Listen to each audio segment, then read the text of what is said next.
దేవుని సేవకులు నా ప్రియ తమ్ముడు విజయబాబు గారు చక్కని పరిచర్య చేశారని విని ప్రభువుని స్తుతిస్తూ ఉన్నాం, ప్రభువుని మహింపరుస్తూ ఉన్నాం. ఈనాటి ధ్యానం కొరకు పౌలు కొరింథీయులకు రాసిన మొదటి పత్రిక 9వ అధ్యాయం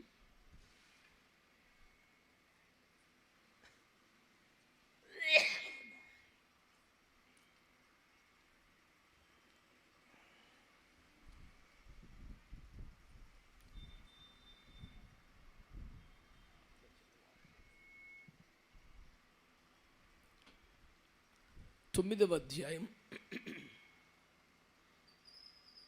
24వ వచనం. మొదటి కొరింథీ పత్రిక 9వ అధ్యాయం. పందెపు రంగమందు పరిగెత్తువారందరూ పరిగెత్తుదురు గాని ఒక్కడే బహుమానము పొందునని మీకు తెలియదా? అటువలే మీరు బహుమానము పొందునట్లు పరుగెత్తుడి.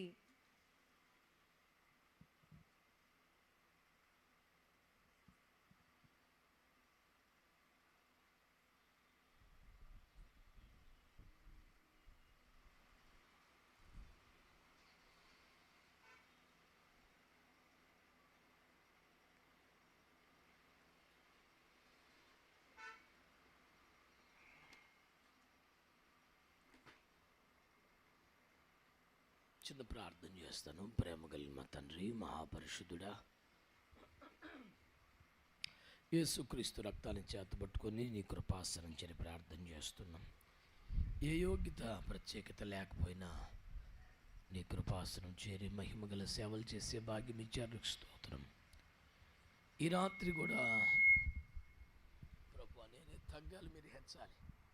అందుచేత వధించబడిన పశువును కాల్చి పుటము వేసి పరిశుద్ధపరిచి మీరు వాడుకొనదగిన యోగ్యమైన పాత్రగా మార్చి మహిమ పొందండి. ఆటంకాల, అభ్యంతరాలు, శోధనలు, బలహీనతలు యేసు నామములో బంధిస్తున్నాను. ప్రాణాత్మ దేహములపై వాడుతున్న ఉపకరణాలపై యేసయ్యా మీ పరిశుద్ధ రక్తముని ప్రోక్షణ చేస్తాను. పూర్తిగా మీకు లొంగిపోయి మీకు అప్పగించుకొని చూడగా మీ శైలిలో, మీ స్థాయిలో మీ కార్యాలు చేసి మహిమ పొందమని యేసు పరిశుద్ధ నామములో ప్రార్థించి వేడి పొంది ఉన్నాము తండ్రి. ఆమేన్.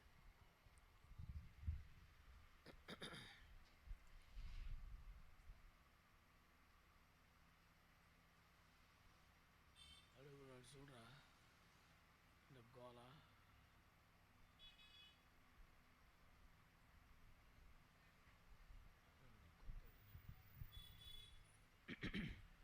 దేవుని పరిశుద్ధ నామమునకు మహిమ కలుగునుగాక.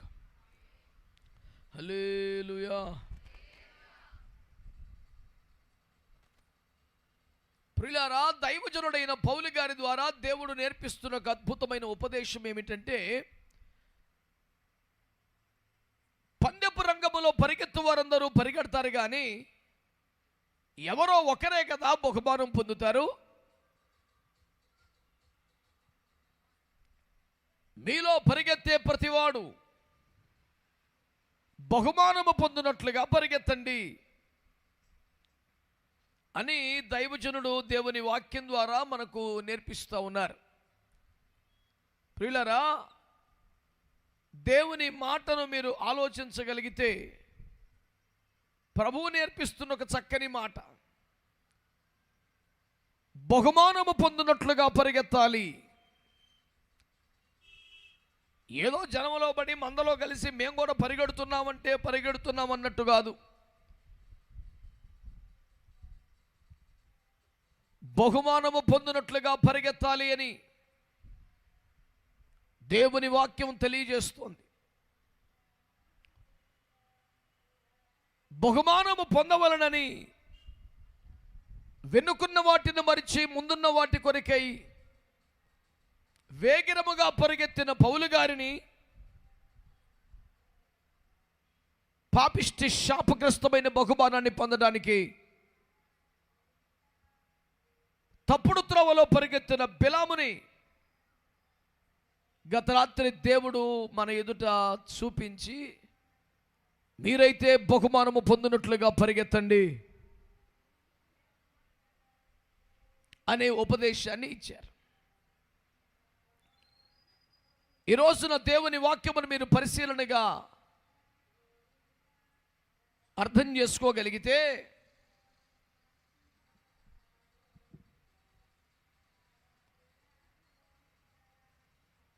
చాలామంది పరిగెడుతున్నారు కానీ బహుమానం రాదు.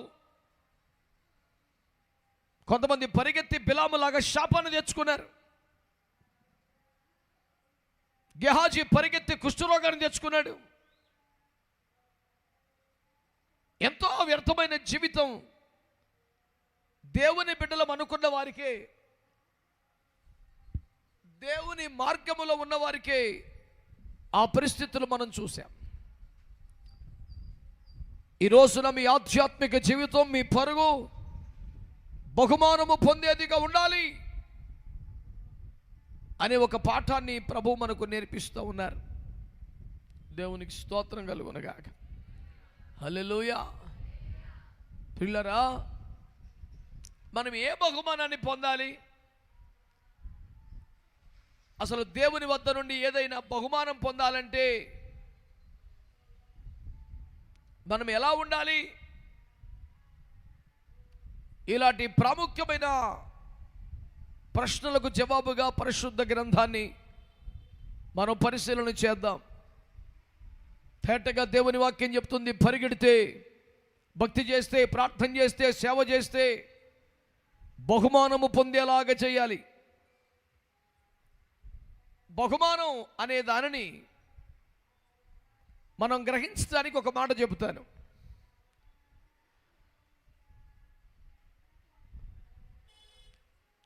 సైన్యములో దేశ సేవ చేస్తున్న వారికి అందరికీ జీతాలు వస్తాయి. కానీ చాలా కొద్ది మందికి మాత్రమే ఉన్నతమైన రాష్ట్రపతి అవార్డ్స్ బహుమానాలు వస్తుంటాయి.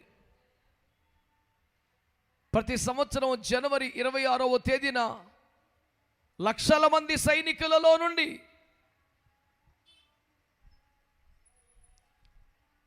కొద్దిమంది సైనికులకి బహుమానాలు రావడం చూస్తాం. మిగతా వారికి బహుమానాలు లేవు, కానీ జీతాలు అయితే అందరికి వస్తాయిగా. బైబిల్ ప్రబోధించేది జీతం వచ్చే భక్తి చేయబాకండి, బహుమానం వచ్చే భక్తి చేయండి అని. అంటే సాధారణంగా అందరికీ వచ్చేవి కాదు, ప్రత్యేకమైనటువంటి కృపను సంపాదించుకోండి అని దేవుడు మాట్లాడుతున్నాడు. ఏదైనా చేసి సాధించిన వారికి ప్రత్యేకమైన బహుమానాలు వస్తాయి. జీతం అందరికీ వస్తుంది అనండి. ఇది బాగా మనకు గుర్తుండడానికి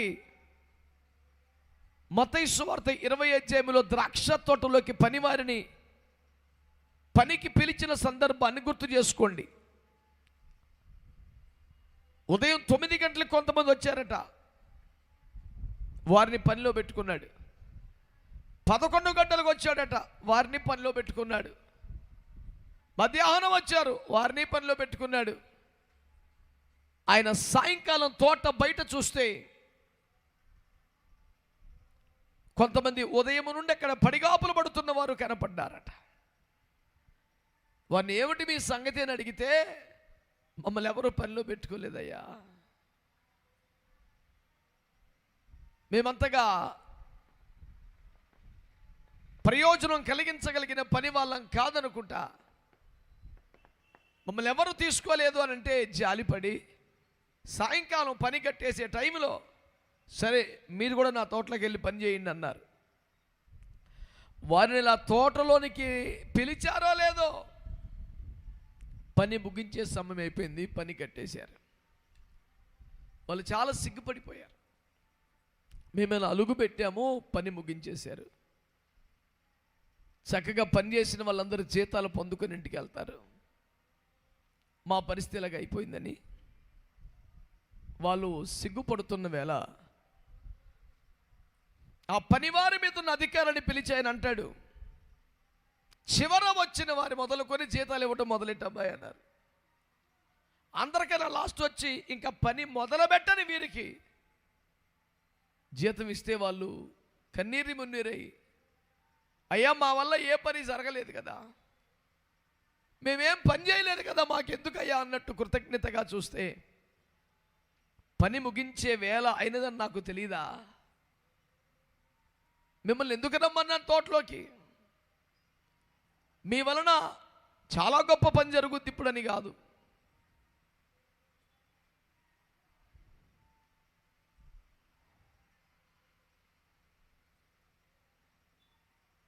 ఉదయం నుంచి తిండి తిప్పలు లేకుండా అక్కడ పడిగాపులు పడి ఉన్నారని మీ ఆకలి తీర్చడానికే పనిలోకి రమ్మన్నాను తప్ప, మీ వల్ల ఇప్పుడు ఏం ప్రయోజనం వచ్చేస్తుందని పని కట్టేసే టైంలో ఆ జీతం పట్టుకుని ఆయన కాళ్ళ మీద పడి వాళ్ళు కృతజ్ఞతలు చెల్లించడం తప్ప ఏం చేస్తారు? ఈ ఉదంతాన్ని దేవుని ప్రేమకు నిదర్శనంగా మాత్రమే కాదు, పని చేసిన వారికి, పెద్దగా చేయని వారికి, అసలు చేయనోడికి కూడా, పనిలోకి వచ్చిన వారందరికీ జీతం అందుతూనే ఉంది. ప్రభునందు మిక్కిలి ప్రియమైన దేవుని ప్రజలారా, ఈరోజు దేవుని వాక్యమును బట్టి మీకు తెలియజేయబడుతున్న సత్యం, జీతం అందరికీ వస్తుంది. మనమైతే బహుమానము పొందే పని చేయాలని, బహుమానము పొందేనట్టుగా భక్తి చేయాలని, బహుమానం పొందేనట్టుగా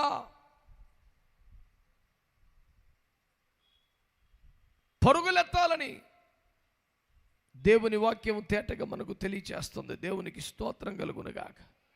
హల్లెలూయా. మరి ఎవరికి వస్తుంది బహుమానం? జీతం అయితే అందరికీ వస్తున్నట్టుగా తేలిపోయింది. మరి బహుమానం ఎవరికి వస్తుంది?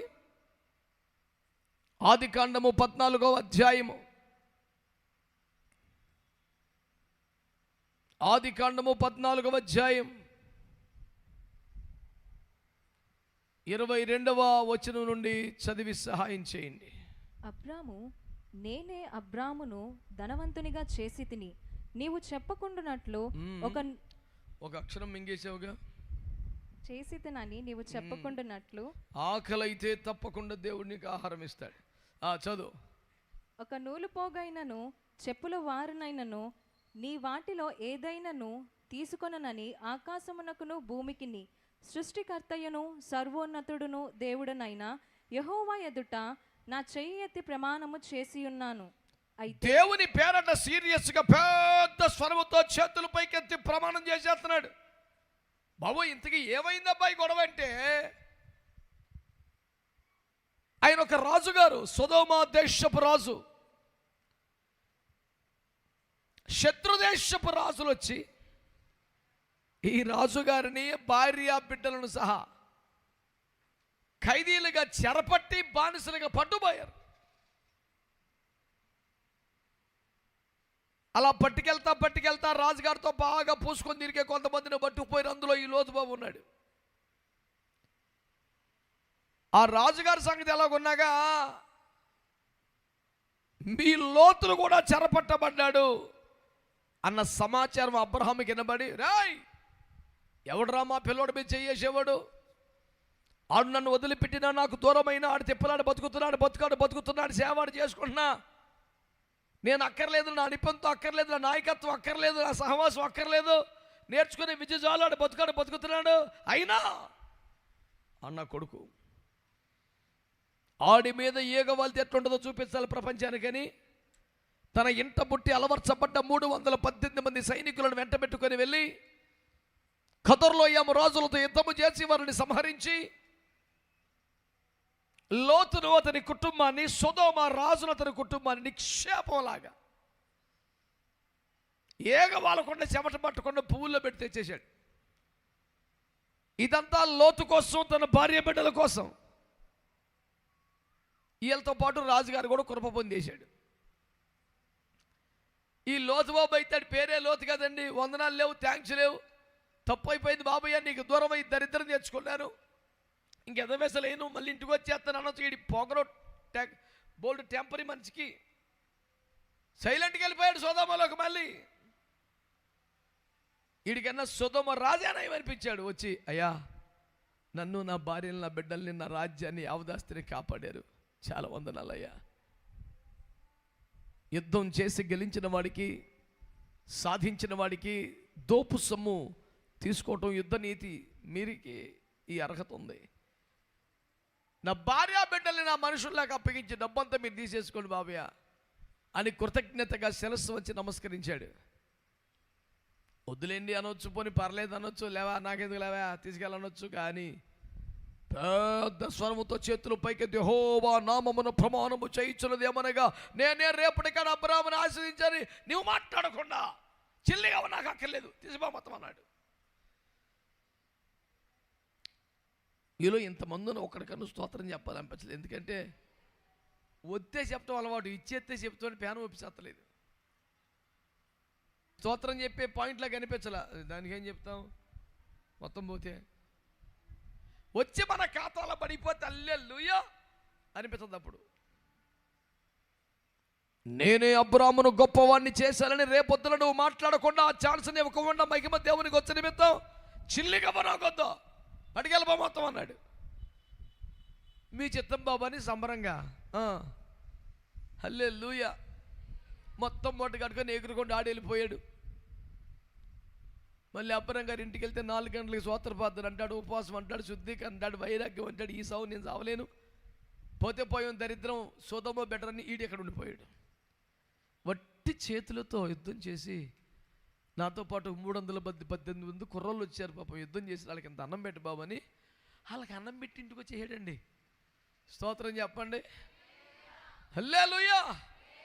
నేనేదో డబ్బులు వస్తాయని, నేనేదో నువ్వు రూపాయి ఇస్తావని చేయలేదయ్యా. నా పిల్లోడు చెరపట్టబడ్డాడని, వాడు స్వతంత్రుడు, వాడు దోషుడిగా ఉండకూడదు, వాడు చెరపట్టబట్టి వాడు ఉండకూడదు, నడిపింపుని కోల్పోయినా, సహవాసాన్ని కోల్పోయినా, ఎంత చెడ్డారో కుమారుడాడు అడట నాశనం అవడానికి వెళ్ళలేదని, చెరపట్టబడిన, కోల్పోయిన, చల్లారిపోయిన, బంధీకులు వెళ్ళిపోయిన ఒక్క ఆత్మ కోసం ఈ పోరాటం చేశాను, కానీ నీ డబ్బుల కోసం కాదురా బాబు, చచ్చ నాకు వద్దా అని ఆడి దగ్గర ₹1 తీసుకోపోగా ఈయన ఇంటికాడ నుంచి తెచ్చుకున్న డబ్బుల్లో మెలికిసేదికి సందా ఇచ్చేసి మర్యాదగా జోబులు కాల్ చేసి ఇంటికి వచ్చేసాడు. స్తోత్రం చెప్పొచ్చుగా హల్లెలూయా. ఇంటికి వచ్చాక ఆయన ఇల్లు ఎంత పెద్ద అనుకుంటున్నారు? ముఖేష్ అంబానీ గారి ఇల్లు ఉంటుంది అనుకున్నారు ఏంటి? 27 అంతస్తులు. సింపుల్ అంట, గుడారం అంట, మన భాషలో గుడిసండి. వెళ్ళిపోయి గుడిసెలో కూర్చున్నాడు. ప్రభువా నీ కృపను బట్టి, నీవు ఇచ్చిన దర్శనమును బట్టి, తయారు చేసిన సైనికుల ద్వారా ఒక ఆత్మను విమోచించగలిగాను. చల్లారిపోయిన, లోకములకు వెళ్ళిపోయినా, పడిపోయినా, చెరపట్టబడ్డ ఆత్మను విమోచించగలిగాను. నీ కృపకే నీకు స్తోత్రం అని గుడిసెలో కూర్చున్నాడంట. అకస్మాత్తుగా దేదీప్యమానమైన వెలుగు గుడిసెలకు వచ్చింది. తుల్లిపడి చూడలేని ఆ ప్రకాశమానమైన వెలుగుల వైపు తేరి చూసే ప్రయత్నం చేస్తూ ఉంటే అక్కడ రాసిన మాట 15వ అధ్యాయం 1వ వచనం, దేవుడైన యెహోవా వాక్కు అబ్రహాము వద్దకు వచ్చెను. చప్పట్లు కొట్టి స్తోత్రం చెప్తావా? కొట్టా పవర్ఫుల్గా యేసు రక్తమే జయం. నీ కొంపలోకి సొమ్ము రావాలా, దేవుడు రావాలా లెక్కేసుకొని ఇష్టం. పనికి మళ్ళీ క్యాల్కులేట్ వాడికి ఎప్పుడు డబ్బే. దాదాపు సిల్లులు పడిపోయి ఇండియా మొత్తం కనిపించి ₹5 నోటు పడిపోయినా సరే దాన్ని తీసి కలకత్తుకొని ఓరి నాయనా ఎంత డబ్బు అనేసరికి బాబో, అసలు కన్న తల్లిదండ్రులు కూడా అంత మురిపంగా గౌరవంగా చూసే పాపిష్టి తరం తయారైపోయిందండి. రూపాయి కనబడితే రక్త వైద్యం కలకద్దేసుకొని తుడిచేసుకొని పొద్దున్నే పొగేసి రాత్రి మరోసారి లెక్కేసి మొత్తం తీసుకొని దిండి కింద పెట్టుకొని పడుకుంటే ఎవడన్నా లాక్కపోతాడు. ఏలూరులో మావాడు ఒకడు ఉండేవాడు, బాగా సంపాదించాడు. దొంగలు పడతారన్న భయానికి గోర్ఖావాన్ని పెట్టుకున్నాడు. డబ్బు ఎక్కువైపోయింది కొంపలో. ఎరా గోర్ఖావాన్ని పెట్టుకున్నావో మనశ్శాంతికి పడుకున్నావు అంటే లేదురా అన్నాడు. నిద్ర పట్టలేదు అన్నాడు. ఎరా అంటే ఈడే చంపి తీసుకుపోతాడో డౌట్ వస్తుందిరా, ఈడి వ్యానానికి నిద్ర ఎప్పుడు వస్తుందిరా. డబ్బంటే ఆ పిచ్చి ప్రేమ గౌరవం అండి బాబు. నేను మన యూట్యూబ్లో కూడా చూసాను, ఒక పెద్ద మనిషి పెట్టాడు, డబ్బుని ప్రేమించనని పెడితే ఇదేంద్రా బలి ప్రసంగం పెట్టాడు. ఎవడని చూస్తాడు, ఎవడో లోకస్తాడు. డబ్బును గౌరవించండి, డబ్బును ప్రేమించండి, డబ్బును హత్తుకోండి, డబ్బును కళ్ళకి హత్తుకోండి. ఓ సోసి అంతూ పొంతులని కిలోమీటర్ చెప్పాడు డబ్బు డబ్బు డబ్బు డబ్బు అని. ఒక ప్రముఖ బాలీవుడ్ నటుడు, వేల కోట్లు సంపదల నటుడు అకస్మాత్తుగా భయంకరమైన ప్రమాదం చిక్కుకుంటే కొడుకు ఆటోలు వేసుకొని హాస్పిటల్ తీసుకెళ్ళాడు. కబుర్ ఎవడో రాక, ₹1,00,00,000 కాదురా బాబు, 1,000 కోట్లు ఉన్న మనిషి పేపర్లో ఇంత పొడుగు రాశాడు ఫస్ట్ పేజీలో, 1,000 కోట్లు ఉన్న ఆటో ఎగ్గతి అని. ఏసు రక్తమే జయం. ఏం చేసిందిరా రూపాయి? స్వస్థత పడ్డాక, కోలుకున్నాక, ఓపిక వచ్చాక కూర్చొని లెక్క పెట్టుకో, మళ్ళీ బీరువాలో పెట్టుకో. ఏం చేసుకుంటావు నాన్న? డబ్బు పిచ్చి పట్టుకొని పోతుంది లోకం, డబ్బు వెనకాల పరిగెట్టిపోతుంది లోకం. మావాడు కూడా పరిగెత్తాడు. ఎవడాడు? గ్యాహజీ. ఎంత చెడిపోయినా మావాడు అంటుంది తప్పలేదు, దేవునికి స్తోత్రం. పోస్ట్ వచ్చిందని ఆడిపోయాడు. ఎవడాడు? లోతు. ముద్ద పెడుతున్నారంటే ఈడు వెళ్ళిపోయాడు ఎల్లిమేలకు, మోయాబుకి. డబ్బుల కోసం అని చెప్పి ఇటు పరిగెత్తాడు గేహాజీ. ₹30 అమ్మేసుకున్నాడు ఆ దుర్మార్గుడు. ఈ బ్యాచ్ మాకు తగలబడింది.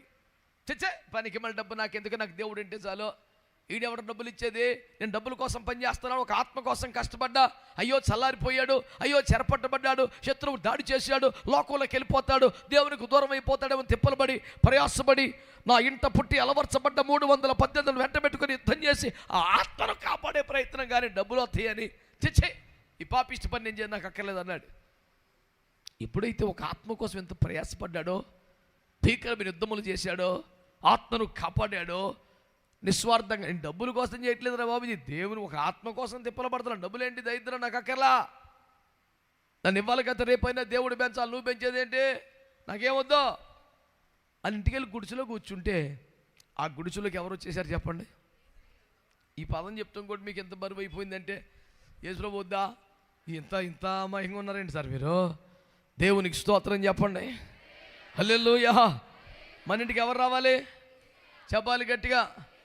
ఒకతే కూతురంట, బోల్డ్ ఆస్తుందంట, ఎట్టయినా సంబంధం పాటించకూడదు. హల్లెలూయా. దానికోసం 7 శనివారాల ప్రార్థన, దానికోసం వచ్చిన పాస్టర్ గారులందరూ ₹100 సందా. మరి ఒక సంబంధం అనుకుంటున్నామండి, దేవుడు ఎలాగైనా కుదిర్చేలాగా ఇంత భారం ఎందుకు వచ్చేసింది? దర్శనమా ప్రత్యక్షిస్తాడు ముఖం. ఒకటే కూతురు, 3 ఎకరాల పొలం అని తెలిసింది వీడికి. నిద్ర అడతలేదు ఇంకా. అమ్మాయి బాగుందా, అమ్మాయి కాచుందా, కాదురా అమ్మాయి కొంపకేం చేస్తుంది, కట్నం డబ్బులా, 7 వారాల నగలా, సారి సామాన్లా, ఎక్కలేసుకుంది అమ్మాయి అని 7 సంవత్సరాలు ప్రయత్నం చేసి 14 సేలు పనికి మళ్ళీ బతికి తెచ్చుకున్నాడు పిల్లని. ఎవరో బాగా టచ్లో ఉన్నాడు రా. దేవుని స్తోత్రం చెప్పరే.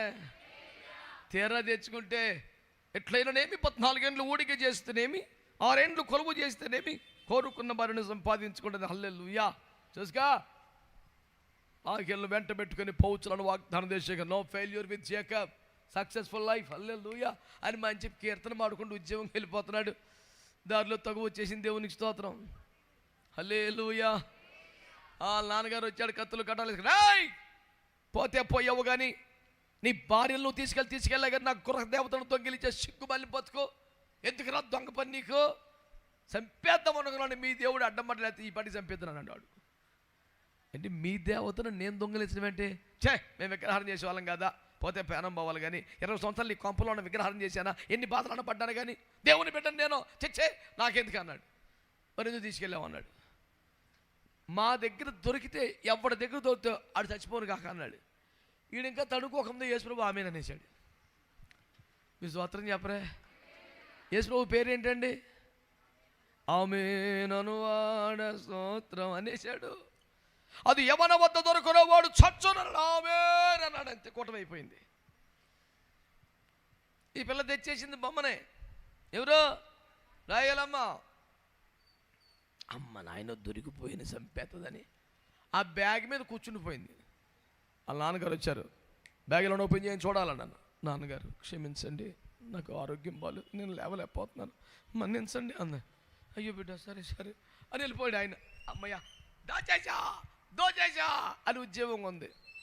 బయలుదేరి కొన్ని రోజులు అసలు దారిలో చచ్చిపోయింది. అప్పుడు చూస్తుంటే యాకోబుకి, అయ్య బాబోయ్,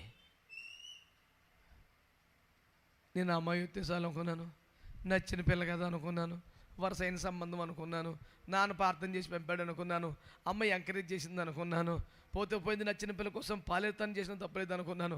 ఈ పిల్ల బొమ్మ తెస్తుందని నాకేం తెలుసురా, ఎడుతున్నాడు. ఇప్పుడు చెప్పండి, అమ్మాయి అయితే చాలా మాట్లాడరే, సైలెంట్ అయిపోయారు తండ్రులే చెప్పాలి. ఇప్పుడు స్తోత్రం చెప్పరే. ఒక్కదే కూతురండి, 7 ఎకరాలండి, దేవుని స్తోత్రం. ఎట్టగిరి సంబంధం కాయలమని 7 వారాల్లో పాస్ ప్రార్థన పెట్టు. పేతురు గారు, మీ సంఘంలో ఎట్లాంటి అప్లికేషన్ వచ్చిందా? ఒకటే కూతురు సంబంధం అయ్యా, కొంచెం 3 వారాలు ప్రార్థన పెట్టని దేవునికి స్తోత్రం. అట్ట ఎవరు నీకు యాకేశానికి ఏం చేస్తా?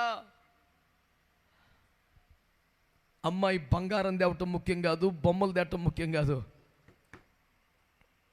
ప్రభువుని మన ఇంట్లోకి తీసుకొని రావాలి, భక్తితో రావాలి, సమర్పణతో రావాలి. మన ఇంట్లోకి వచ్చే మనిషి ఏం బట్టి రావాలండి? టెడ్డి బేర్ తెచ్చినట్టుగా బొమ్మను ఎత్తుకొచ్చేసింది, దేశ రక్తం ఏం చేయం, సావు వచ్చేసింది కొంపకి. ఆడు బట్టలు ఎత్తుకొచ్చాడు, ఎవడాడు? గేహజీ. ఆడితో పాటు కుష్ఠరోగం వచ్చేసింది. బొమ్మ ఎత్తుకొచ్చింది పిల్ల, ఎవరితో పాటు సావు వచ్చేసింది. ఏం తేవాలి మన ఇంటికి? వీడు సాక్ష్యం ఏం చెప్తాడు తెలిసిన? 1 రూపాయి కట్నం వద్దా చిచ్చి, దేవుని బిడ్డలం కదా, మనకు కట్నం ఎందుకండి చిచ్చి? అబ్బే, కట్టుబట్టలతో అమ్మను అమ్మాయిని అసలు మేమేం తీసుకోలేదు. అసలు సీక్రెట్ ఏమిటి? వీడి పాపిష్టి వ్యవహారం అంతా. ఒకటే కుమార్తెని, ఆస్తి గట్టిగానే ఉందని, అంత అమ్మాయి మీదే పెట్టేశారని వీడు సమాచారం అంతా సంపాదించి ఈ వైరాగ్యం మాట్లాడు పరికి మాలే క్రైస్తవుడు, దొంగ క్రైస్తవుడు, మారు మనసు లేనోడు అట్టంటాడు. ఎవడైనా ఉంటే ఈ రాత్రి మారు మనసు పొందండి, బైబిల్ వేసుకుని రోడ్ల మీద తిరుగుతాం కదా. రోషం తక్కువ క్రైస్తవ జీవితం. మీరు తెలివితేటలు మా దగ్గర చూపెడతాడు ఒక్కొక్కడు. ఎట్టగా అయ్యగారండి ప్రార్థన చేయండి, మరి అమ్మాయిని చూడడానికి వెళ్తున్నాం, మీరు లేకుండా మేము మా జీవితంలో కుటుంబంలో ఏమి జరగదు, మీరు రావాలి అయ్యగారు. మీ అమ్మాయిని చూసుకుంటాక మేమెందుకు నాన్న?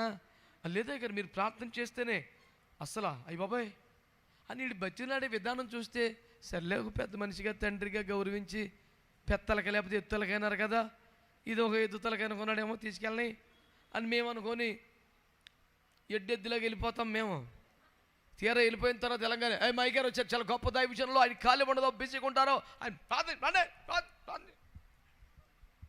హడావుడు చేసి ప్రార్థన చేపిస్తాడు.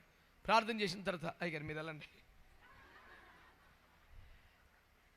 ఆడు వింతగా చూస్తాడు, అయ్యగారు బోల్డ్ బిజీ ఉంటుందని, బోల్డ్ సేవ. అసలు ఆయన ఇంతసేపు ఇంత ప్రయాణం చేసి రావడం చాలా ఎక్కువ మన దగ్గరికి, ఇంతసేపు ఉండడం చాలా గొప్ప విషయం, విలువైన సమయం. దైవజనులు అంటే మామూలు పాడు. అయ్యగారు మీరు వెళ్ళండి, అయ్యగారు మీరు వచ్చి ప్రార్థన చాలు. ఇంకా ఇంతకీ అడవడంతో ఏంటంటే, ఈ గిట్నాలు మనం ఉంటే మాట్లాడేమం కదా, చీతికి పోతుంది. అందుకని జాగ్రత్తగా నన్ను బండికి ఇచ్చేసి, ఇప్పుడు మరి మనం ఇచ్చిపుచ్చుకుంటు గురించి మాట్లాడితే, ఏమంటే నోరు మాట్లాడుతున్నావు అసలు ఎక్కడుతున్నాయి, ఈడు ఎవరని తెలుస్తలేదా? రేపు ఆదివారం వాడికి రేవ్ అయిపోతేంటి? అంత అమ్మాయిగా ఉన్నాను నేను, దేవునికి స్తోత్రం. బలలో చేయేస్తుంటే క్యాన్సిల్ నువ్వు తీసుకోబాకని చెప్పాను. అయ్యబాబా అదేంటే గారు అన్నాడు, నువ్వు నేను ఏం చేసావు సాక్ష్యం చెప్పి అప్పుడు తీసుకున్నాను. ఆడు సాక్ష్యం లేదు, బల్ల లేదు, వెళ్ళి సైలెంట్ కూర్చున్నాడు వెనకాల.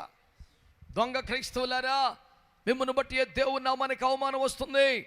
కులం అని కానీ కట్నం అని కానీ మాట్లాడేవాడు నిజమైన క్రైస్తవుడు కాదు. సృష్టికర్త దేవుడని నమ్మితే, దేవుడు ఒక్క పురుషుని ఒక్క స్త్రీని చేస్తే, ఆ ఇద్దరి ద్వారానే ప్రపంచంలో మానవ సంత వస్తే, ఒక తల్లి కడుపుని పుట్టాడు. 4 కులాలు ఎందుకంటారా? కుల వ్యవస్థ మానవుడు కల్పించిందే. మతం పేరుట చేస్తున్న ప్రయత్నాలు మానవుడి ప్రయత్నాలు మాత్రమే. దేవుడు మతాన్ని పెట్ల, దేవుడు కులాన్ని పెట్ల. ఈ కట్నం అసలు పొరుగు మంది ఏది ఆశించకూడదు దుర్మార్గుడా అని 100 సార్లు చెప్తుంటే 100 రకాల మతలబులేసి, లేనిపోని డైలాగులేసి, మాకేమొద్దు కానీ మీ అమ్మాయికి మీరే, నీకు ఎందుకురా, మాకు అక్కర్లేదండి, మీ అమ్మాయికి మీరేం పెడతారు, మాకు అక్కర్లేదన్నప్పుడు ఎంక్వైరీ మటుకు ఎందుకు చేస్తున్నావు నువ్వు? మా ఫెయిత్లో కుర్రోడు ఉన్నాడు, ఏమన్నా చికెనో మటనో మా బాస్టం వండి పెట్టింది అనుకో, ఏసు రక్తం ఇచ్చేయి, ఎరా కొంచెం కూర వేయమంటావా? వద్దయ్యా వద్దయ్యా, కిలోమీటర్ ప్లేట్ ముందుకు చాపి వద్దంటాడు. ఏందిరాడు వద్దన్నాడు. ఎవరు అయ్యో వద్దయ్యా అనాలిగా, వద్దయ్యా వద్దనేది వట్టి మాటే, లోపల విషయం ఏంటంటే నీ దయ మా వ్యాప్తం, దేవునికి స్తోత్రం. ఇచ్చటి దొంగ మాటలు మాట్లాడబాకండి, ఫెయిర్గా ఉండండి. కోట్ల రూపాయల ఆస్తిని వస్తే యావజ్జ రాజ్యమును సంపాదించిన స్వాస్థ్యమును స్వయంగా రాజే చేతిలో పెడుతుంటే నాకు అక్కర్లేదయ్యా, ఈ డబ్బు కోసం యుద్ధం చేయలా, ఈ తిండి కోసం యుద్ధం చేయలా. నా దేవుని ప్రేమను బట్టి అయ్యో వాడు చెరపట్టబడ్డాడు, వాడు తప్పిపోయాడు, ఒక ఆత్మ చల్లారిపోయింది, లోకంలోకి వెళ్ళిపోతుంది, నేను ప్రయాసపడాలి, నాకు బాధ్యత ఉంది కదని ఒక తండ్రిగా వచ్చాను నాయన. ఆ ఆత్మను కష్టపడి విమోచించడానికి ప్రయాసపడ్డాను. ఈ తాపత్రయం అంతా, ఇంత పుట్టి అలవర్చబడ్డ 318 మందిని వెంట పెట్టుకుని వచ్చి చేసిన పోరాటం అంతా ఒక ఆత్మ కోసం, కానీ ఆస్తుల కోసం కాదురా బాబు అని ఖాళీ చేతులతోనండి ఇంటికి వచ్చి గుడిసెలో కూర్చుంటే మురిసిపోయాడు సార్ దేవుడు. తట్టుకోలేకపోయాడు, అంతే. వచ్చేసాడు ఒక అంపకి చప్పట్లు కొట్టి స్తోత్రం చెప్పండి. అకస్మాత్తుగా గుడిసె ద్వారము దేదీప్యమైన ప్రకాశమానమైన వెలుగులో ఏమిటప్పాను చూస్తే మహా తేజోవంతుడు మూర్తిమంతుడైన దేవదేవుడు నిలబడి ఉన్నాడు. గజగజలాడతా మోకరించి, మహాప్రభు ఏమిటయ్యా ఈ దీనుని దర్శించావు? అబ్రామా అబ్రామా, అయ్యా చెప్పండి. భయపడకము, నీ బహుమానము అత్యధికమైపోతుంది. కొట పవర్ఫుల్గా వేసి రక్తం వేసి. ఇప్పుడు చెప్పండి, బహుమానం ఎవరికి? ఈ డబ్బు వెనకాల పరిగెత్తోడికా, ఈ కుల వెనకాల పరిగెత్తోడికా, కట్నం పేరు మీద దోచుకునేవాడికా, అద్దరు పరిగిరాని పిల్లగాడి కోసం డబ్బులు వసూలు చేసే దుర్మార్గుడికా? అబ్బాయి ఏం చేస్తాడు? అంత అబ్బాయితేనండి. అడిగింది అది కాదు, అబ్బాయి ఏం చేస్తాడు? మాకేదన్నా బాబుదే కదా అంటే అర్థం ఏంటి? ఏం చేయడు, ఖర్చు పెడతాడు అంతే. ఇన్నాళ్ళు కష్టపడి సంపాదించింది ఖర్చు పెడతాడు ఆడు జాగ్రత్తగా. ప్రతిరోజు వాడు ఓరక రోడ్ల మీద తిరుగుతాడు. కాడుకో బండి కొన్నాడు, దానికి పెట్రోల్ ఈడే పోయాల, రోడ్డు మీద పడి అడ్డమైన గడ్డి తింటే డబ్బులు ఈడేయాల. ఆడు వెళ్ళి కంచి వచ్చేదాకా ఇటు ప్రార్థన చేసుకుని కూర్చోాలి, క్షేమంగా తీసుకురాయ్యా అని. కన్నందుకు ఇది సావు. ప్రభు నన్ను క్షమించిన గాక, అందరూ కాదు కొంతమంది గురించి చెప్తున్నాను. వీడితో ఏగలేక పెళ్లి చేస్తున్నాడు వాడు. మీకు ఎట్ట తెలుసు అంటావా? చెప్తారుగా, నాకు వచ్చి సావు ఇదంతా, నాకేం తెలుసు. అయ్యా ఇక సుఖం లేదండి బాబు పెళ్లి చేసేద్దాం. సుఖం నీకు లేదా, వచ్చే పిల్లకి లేకుండా చేస్తావరా? ఒక ఆడపిల్ల గొంతుకు వస్తున్నావు దుర్మార్గుడా.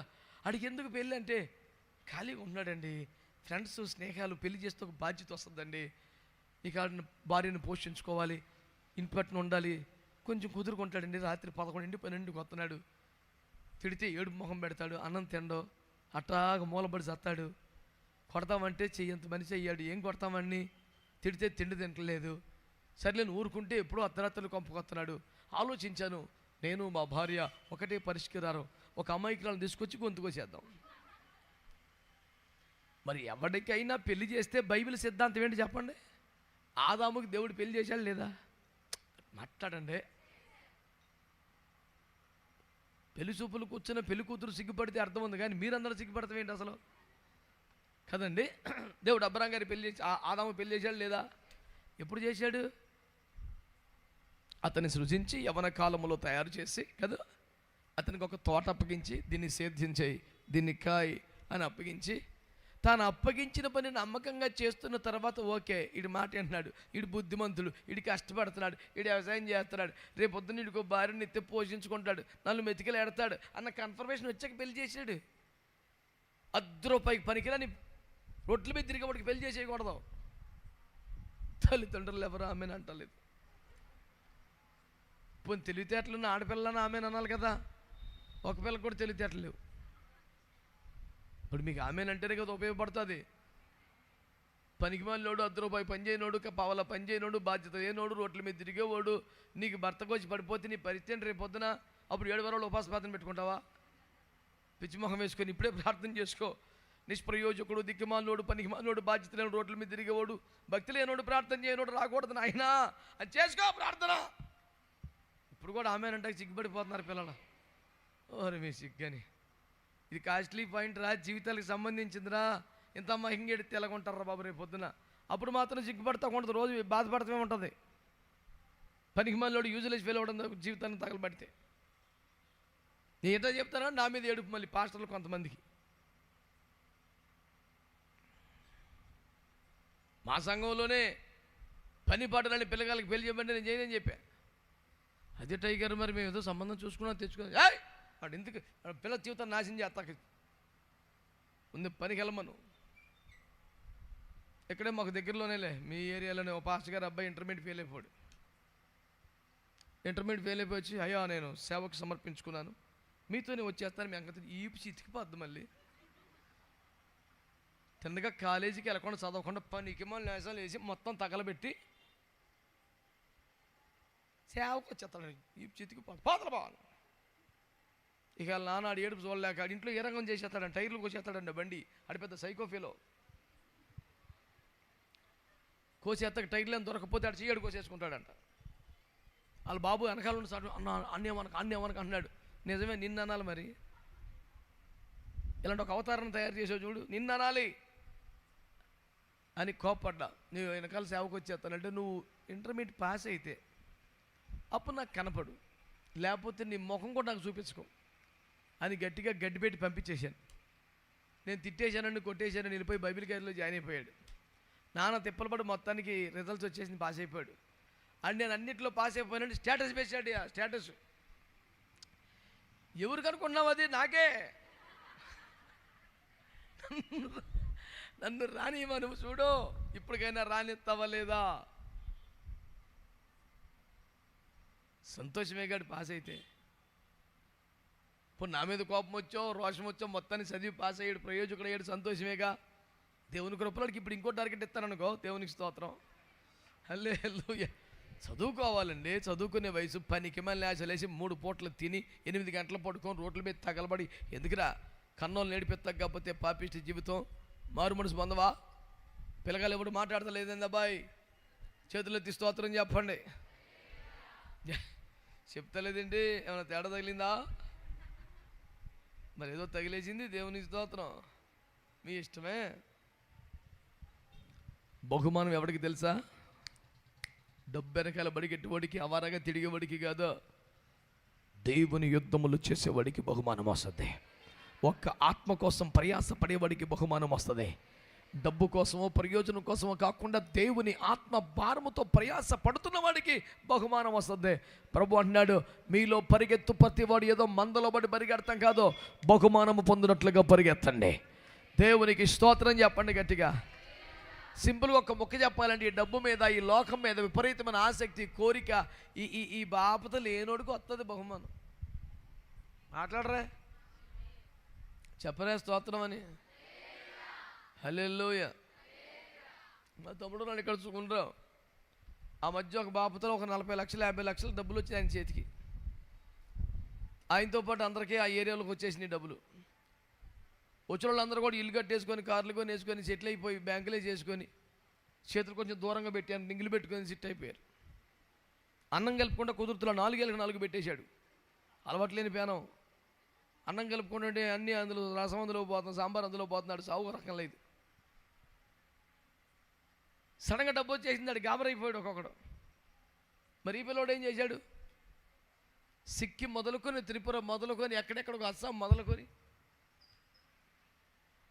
నార్త్ ఇండియా స్టేట్లు మొత్తం తిరిగి పేద వాళ్ళని చూసి వాళ్ళకి దుప్పట్లు కొని పెట్టి, వాళ్ళకి అవి కొని పెట్టి, వాళ్ళకి ఇవి కొని పెట్టి, వాళ్ళకి సువార్త చెప్పి మొత్తం 2 సంవత్సరాలు తిరగకుండా 50 లక్షలు ఆర్పేసి, ₹1 హోటల్కి వెళ్ళి తిందాం, ఒక కాట్లీ సొక్కా వేసుకుందాం, తలుక్కొని మెరిసే ఇంకోటి పెడదాం. దేవుని సేవ కొరకు, బీదల సేవ కొరకు మొత్తం ఖర్చు పెట్టేసి ప్రశాంతంగా కూర్చుని ఉన్నాడు. ఇప్పుడు లోకం ఏమంటారు? అమాయకుడు అంటారు, తెంగరోడు అంటారు.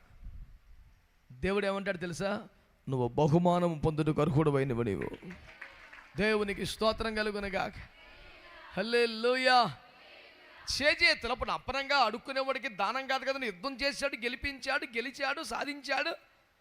యుద్ధము గెలిచిన వాడికి దోపుస్తముడు. యుద్ధ నీతి న్యాయం. అది న్యాయముగా రావాల్సినట్లే వద్దనే పెద్ద మనుషులు భూమి మీద ఉంటే, అన్యాక్రాంతానికి తెగబడుతున్న దుర్మార్గులను ఏమంటాడు దేవుడు? మరి ఎవడికి బహుమానం? ఈ ఆశ లేనోడికి, కోరిక లేనోడికి, లోకాశ లేనోడికి, ఈ వెంపర్లాట్ లేనోడికి, ఈ వైరాగ్యం ఉన్నవాడికి, ఉపేక్ష ఉన్నవాడికి, డబ్బు చుట్టూ కాదు దేవుని చుట్టూ తిరిగేవాడికి, డబ్బు లేకపోయినా పర్లేదు దేవుడు ఉండేదాలనుకునేవాడికి, మన బాపతంది ఎలా ఉందంటే స్వామి కార్యం స్వకార్యం రెండు జరగాలి. భక్తి భుక్తి తండోపతండాలుగా జనం వచ్చేస్తుంటే యేసు ప్రభు సభలకి శిష్యులు బాగా సంతోషపడిపోయి, ప్రభు విపరీతంగా జనం వచ్చేస్తారు మన క్రూసిడ్స్కి, హల్లెలూయా అన్నారు. అప్పుడు యేసు ప్రభు అన్నాడు, వెళ్ళి ఎందుకు వస్తున్నారు నాకు తెలుసు అన్నాడు. ఎందుకు వస్తున్నారు ప్రభు? రొట్టె చేపలు పంచుతున్నాం కదా కూటమయ్యాక, ఇవి వచ్చి అది అన్నాడు. కూటమైన తర్వాత రొట్టె చేపలు లేకపోతే ఎవడు రాడరా, సగం బ్యాచ్ అది అన్నాడు. హలో, ఎందుకు బయలుదేరావు?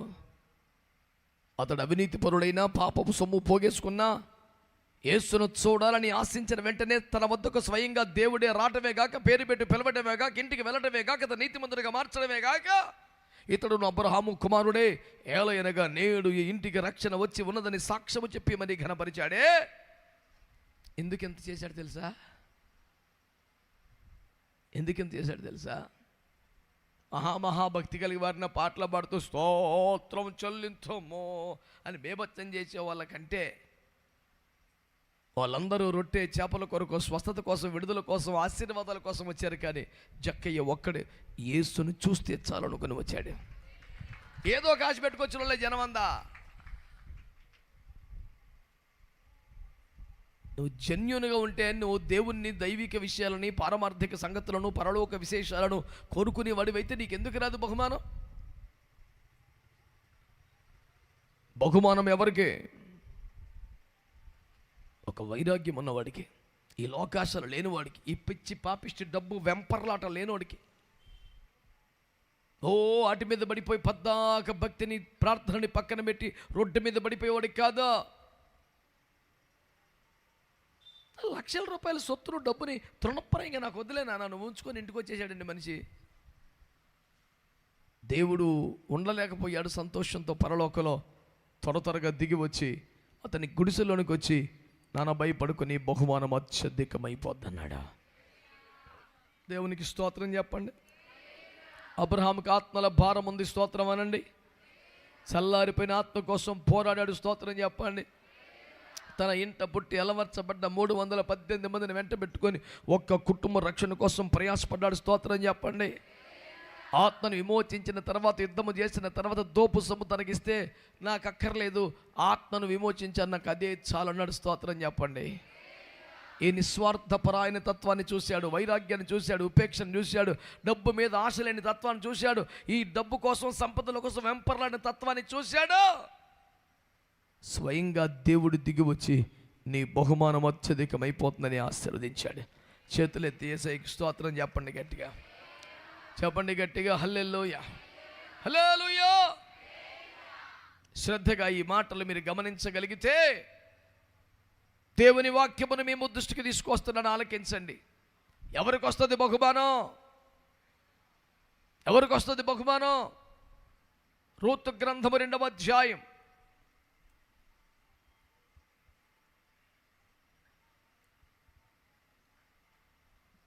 రూతు గ్రంథము 2వ అధ్యాయం 12వ వచనం. యెహోవా నీవు చేసిన దానికి ప్రతిఫలమిచ్చును. ఇశ్రాయేలీయుల దేవుడైన యెహోవా రెక్కల క్రింద సురక్షితముగా నుండినట్లు నీవు వచ్చితివి. ఆయన నీకు సంపూర్ణమైన బహుమానం ఇచ్చునని ఆమెకు ఉత్తరం ఇచ్చాను. గట్టిగా ఆమేనని చెప్పండి ఒకసారి. బిడ్డా, నీవు చేసిన దానికైనా సంపూర్ణమైన బహుమానం ఇచ్చును. గట్టిగా ఆమేనని చెప్దాం ఒక్కసారి. హల్లెలూయా. దేవుడు అబ్రాహాముతో మాట్లాడితే అన్నాడు, నీ బహుమానం అత్యధికమైపోద్ది అన్నాడు. రూతముతో మాట్లాడితే ఏమంటున్నాడు?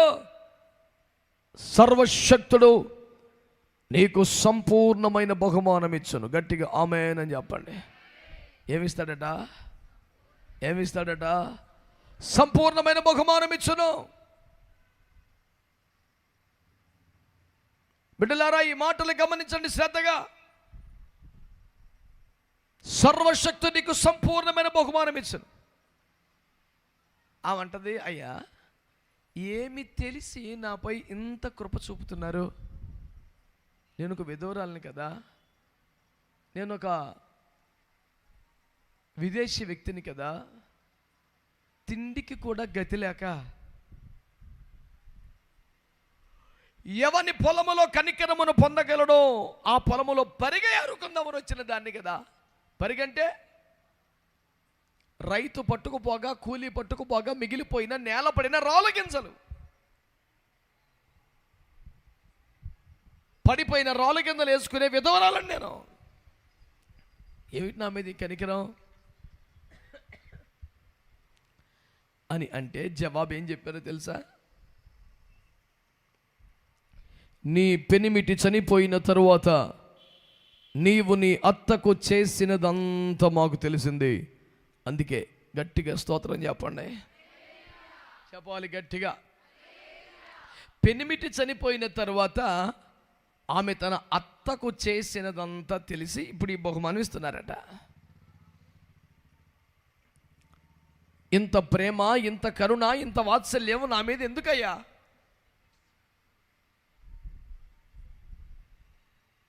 నేనేం చేశానని, మీకేం తెలిసింది నా గురించి అని ఆ బిడ్డ అంటే వచ్చిన జవాబు ఏంటి తెలుసా?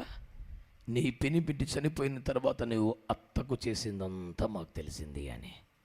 అత్తకేం చేసిందండి?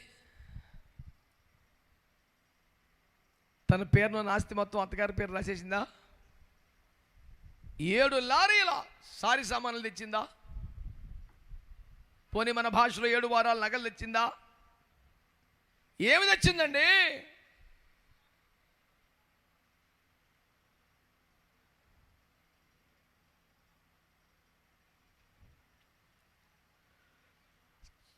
రూపాయి ఆస్తి కానీ డబ్బు కానీ చిల్లికి తేలాల నుంచి ఒకటే చెప్పింది, బిడ్డ నువ్వు కూడా ఇంటికి వెళ్ళిపో అమ్మ. మరి మీ తోటకోళ్ళు వెళ్ళిపోయింది కదా, యవ్వన కాలంలో ఉన్నావు, పెళ్ళైన కొత్తలోనే భర్త పోయాడు, నా భర్త పోయాడు, నా కొడుకు పోయాడు, నేను ఇక మా సొంతూరు వెళ్ళిపోతాను, ఏదో చేసుకుని బతుకుతాను.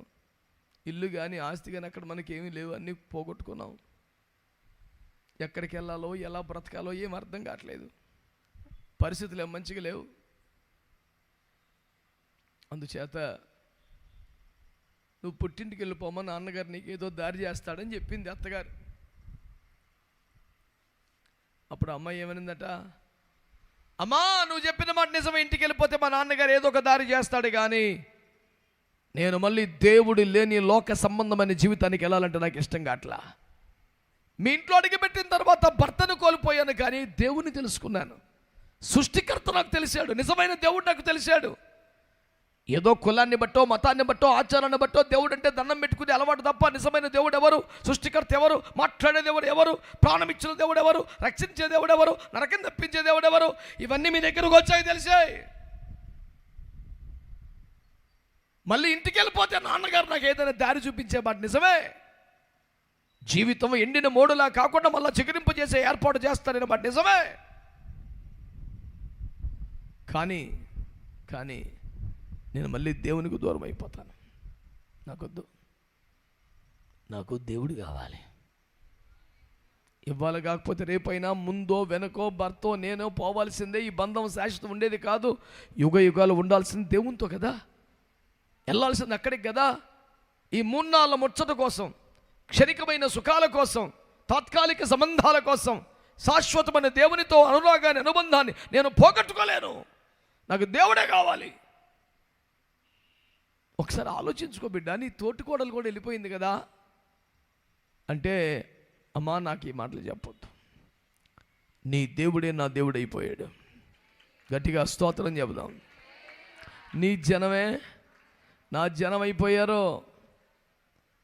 నీవు నివసించు చోటే నేను నివసిస్తాను, నువ్వు మరణించిన చోటే నేను మరణిస్తాను. మరణమే మనల్ని ఎడబాపాలి తప్ప ఈ లోపు నిన్ను విడిచిపెట్టే ప్రసక్తి రాదు, అలాంటి అవకాశం లేదని చెప్పేసి ఖరాఖండిగా చెప్పేసింది. ఈనాటి క్రైస్తవుల జీవితాలు మీరు చూస్తే చాలా తేటగా మనం గమనించవచ్చు, బహు స్పష్టంగా ఈ మాటను మనము గమనించవచ్చు. ఏమాట తెలిసినా, నీ దేవుడే నా దేవుడు అనే మాట దాకా ఎవరికి అభ్యంతరం ఉండదు, కానీ నీ జనమే నా జనం అనే దాకా ఎవరు రారు.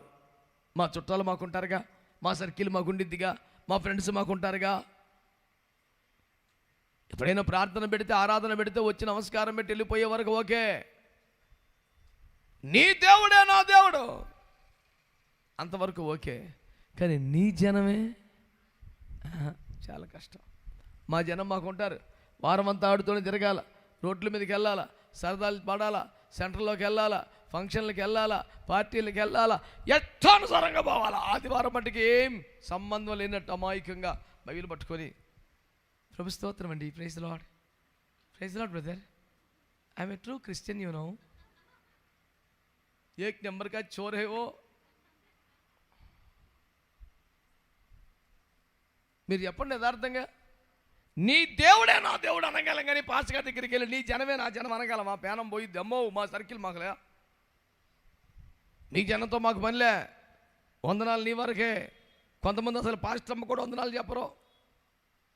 పాస్టర్ గారికి ఒకరికి చెబితే అసలు ఎంత అలిసిపోతారో, 10 కిలోమీటర్లు పరిగెత్తినంత రొప్పొచ్చేస్తుంది ఆడికి. అక్కడికే ప్రైజ్ ది లార్డ్ అంటే అబ్బా, చాలాసార్లు ఇక్కడ చెప్పడానికి ఇబ్బంది పడతాను. మనమే ప్రైజ్ ది లార్డ్ బాబు, ప్రైజ్ ది లార్డ్. భక్తుడికి ఒళ్ళు బరువండి. వందన వచనం కూడా చెప్పడం, వందన వచనం చెబితే పరిశుద్ధాత్మ దేవుడు ఎంత సంతోషిస్తాడో, పులకించిపోతాడో అని బైబిల్ చదివేడితేగా.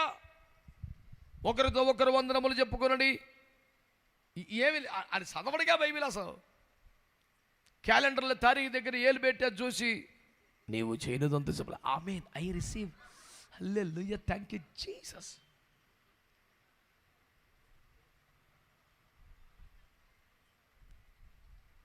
₹1 క్యాలెండర్లు ఉంటాయి, పాకెట్ క్యాలెండర్లో. ఒకవైపు యేసుప్రభు బొమ్మ, ఇంకో వైపు 12 నెలలు గుద్దిపారేస్తాడంతే. ఉన్నాడుగా మావాడు ఇక్కడే. రూపాయి క్యాలెండర్లో అది జోబులో పెట్టుకుంటారంతే. దేవుని స్తోత్రం. ఆడికి ఏమైనా చిన్న టెన్షన్ వచ్చిందనుకో ఒక కార్డు బయట తీసి,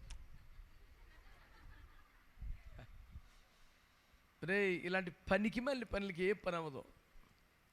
విశ్వాసం హృదయంలో ఉండాలి. కార్డు జోబులో పెట్టుకోవటం కాదు పనికి మళ్ళీ పని. 31వ తారీఖు రాత్రి డిసెంబర్ 5-6 చర్చలకు వెళ్ళిపోతాడు వీడు ఈ కార్డుల కోసం. జరిగింది చెప్తాం, జరగబోయింది చెప్తాం, చిలకా జాతకం, ₹5,000 రోడ్డు పక్కన కూర్చుంటాడు ఒకడు. ఈ డాబాపుతోడు వెళ్తాడు, వేసి రక్తం టక్కని చేస్తాడు. దాని మీద వచ్చిందంట ఏమని, నీవు చేయనదంతయు. ఆడేమో దొంగోడు, ఆడికేమొచ్చింది, చెల్లరైపోయి దొంగతనాలు చేస్తున్నాడు. కాడు ఏంట్రా అంటే, నా వాగ్దానం ఈ సంవత్సరం మీద మాట్లాడమాకో, పలాని గుడికాడికి, పెద్ద గుడికాడికి వెళ్ళి అక్కడ వాగ్దానం వస్తే ఖచ్చితంగా నెరవేరుద్దంట. ఇలాంటి పనికి మాలిన పద్ధతుల వాగ్దానాలు పొందుకునేది. ఇదే వాగ్దానాలు పొందుకునే విధానం.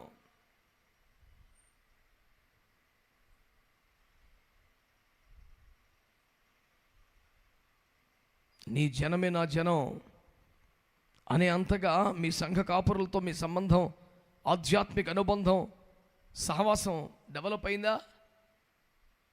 లేటుగా వెళ్ళటం, వెనకాల కూర్చోను ఆమె అని చెప్పగానే దొంగోడిని పోలీసుడు ధరిమితే పారిపోతాడు. చూడు అట్ట పారిపోతాడు కొంపకీడు. ఎవరికి వందనం చెప్పేది లేదు, పరిచయం చేసేది ఏమి లేదు. కాసేపు ఉంటే ఏదన్నా కుర్చీ కొంచెం పక్కన పెట్టినాను, కొంచెం కార్పెట్ మడత పెట్టి అంటారు. ఎందుకు వచ్చిన సాగు? ఆలస్యంగా వెళ్ళాలా, ముందు వచ్చేయాలా. దేవుడి వాక్యమును దీవించునుగాక, ప్రార్థన చేసుకుందామంటే ఫస్ట్ డే పారిపోతాడు. వాడికి కంగారు చూసి అన్నా ట్రైన్ ఏం మిస్ అవుతుందా, ఏమన్నా పరీక్షకి వెళ్ళాలా, ఏమన్నా కడుపులో గాబరాగా ఉందా, ఎందుకు పరిగెడుతున్నారు అంటే ఏం లేదండి, ఏదన్నా పరిచయం తగులుకుంటుంది, ఎందుకు వచ్చిన సాగు నీడికి. స్పీడ్కి ఇంటికి వెళ్ళిపోతే ఏం చేస్తాడు, చక్కగా టీవీ ఆన్ చేసుకొని ఏదో వార్తలు పెట్టుకొని, ఆదివారం కదా విషయం, దేవునికి స్తోత్రం, ఆరగించవే దీన బంధు కొండకాళీ దేవునికి స్తోత్రం. మిగతా వాళ్ళందరూ పరిచర్యలు చేసుకొని ఆ పనులు ఈ పనులు చేసుకొని తీరుబాటు ఇంటికి వచ్చేపాటికి చారు ఉంటుంది అంతే. జీవరాజులు మొత్తం నాశనం. వీడు ముందు పరిగెత్తాడు దుర్మార్గుడు. ఏంట్రా వెనక ముందు చూసుకోవా, ఏంటో తిండి, ఈ కంపలో తిండి తిన్నా మాటలే. నేను వెళ్ళి మా ఫ్రెండ్ ఇంటికి వెళ్ళిపోతాను, వెళ్ళిరా పందులు పొట్టు మేసాడు వెళ్ళి ఒకడు, వెళ్ళిరా ఒక వారం రోజులు వెళ్ళి తెలుస్తుంది కొంపలో. కాబట్టి నీ ఆట సాగుతుంది, వెళ్ళి వారం రోజులు ఉండాలి కొంపలో. జాగ్రత్తగా పంపిస్తారు, మళ్ళీ మూట కట్టి నిన్ను. కన్నందుకు ఆలు పడుతున్నాడు తప్ప ఎవడు పడతాడరా? పనికి మళ్ళీ మాట్లాడుతున్నావు. మారు మనసు లేనివాడా, ఈ రాత్రి అయినా మారు మనసు పొందో. దేవునికి స్తోత్రం చెప్పండి. వచ్చిపోవటం కాదు, ఏమంటారట, నీ దేవుడే నా దేవుడయ్యాక నీ జనమే. ఆమేన్. దైవజనులే, పరిశుద్ధులే, ప్రార్థనా పరులే, ఆత్మీయులే. ఇక రకరకాల సంబంధాలు ఎవరో, నీ జనమే నా జనం. మీలో ఎవరైనా అనుభవానికి రాగలిగారా? చెప్పగలరా? రక్త సంబంధాలని, లోక సంబంధాలని, స్నేహ బంధాలని. 10th క్లాస్ వాట్సాప్కి పెళ్ళై 3 పిల్లలు ఇడికి. 10th క్లాస్ వాట్సాప్ గ్రూప్ అంట. అర్ధరాత్రి 11 గంటలకి హాయ్ అని పెడుతున్నాడు. అవతల నుంచి ఆభక్తులు హాయ్ హవ్ ఆర్ యూ అని ఆమె పెట్టింది. తెల్లారిపాటికి వీళ్ళిద్దరు చెరుకో దారికి వెళ్ళిపోయారు. ఈ టైం ఎప్పుడు మెసేజ్ ఎందుకు పెట్టింది? అయ్యి బాబా అలాంటిది ఏమీ లేదే, 10th క్లాస్ క్లాస్మేటు, ఊరికే డ్యూటీ నుంచి వచ్చాక పనులు అయ్యాక ఒకసారి పలకరించుకుంటాం గ్రూప్లో అందరమను, అందరికీ కామన్గా పెట్టిందండి. హాయ్ మాట్లాడబాక మళ్ళీ.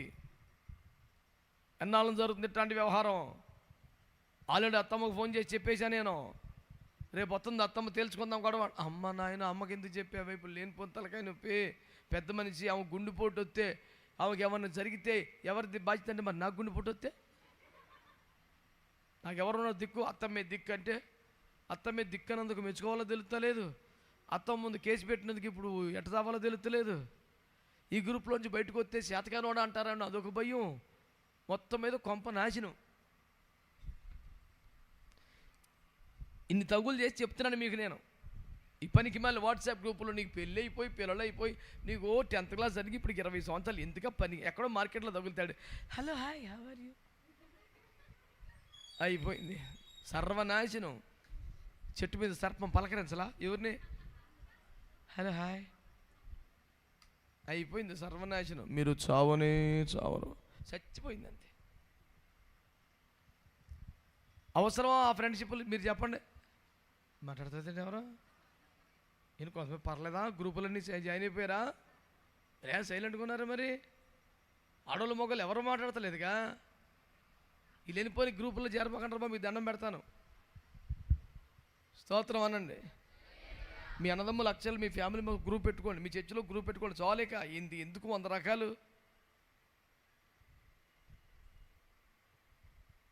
ఎప్పుడో ఇంటర్మీడియట్లో ఒకసారి స్పోర్ట్స్కి వెళ్ళాడంట. ఆ రాష్ట్రం వాళ్ళతో కొంత పరిచయం అయింది. ఇప్పుడు ఆ స్పోర్ట్స్ ఆ రాష్ట్రం గ్రూప్తో ఈడు మళ్ళీ వాట్సాప్ గ్రూప్లో చేరాడు.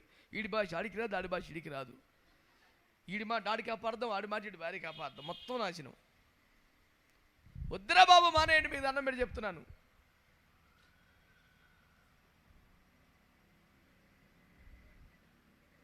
మా పేయితోములో సేవకు వచ్చిన పిల్లలందరూ కూడా దేవుని కృపలో రకరకాల కారణాలతో స్మార్ట్ ఫోన్లన్నీ పాడైపోయినాయి.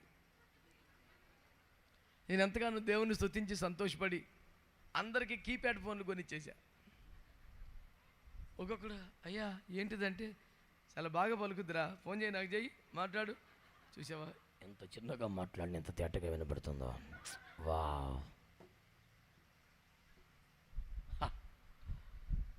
ఇప్పుడు 7 మందికి 7 ఫోన్లు కొన్న, రంగు రుచి వాసన అన్నీ ఒకలాగే ఉంటాయి. అన్ని డబ్బా ఫోన్లే. నిద్రపోయి సాట్ల పనికి మళ్ళీ ఫోన్లు పెట్టుకొని రాత్రి 1 గంట దాకా ఏం పనులు రా మీకు?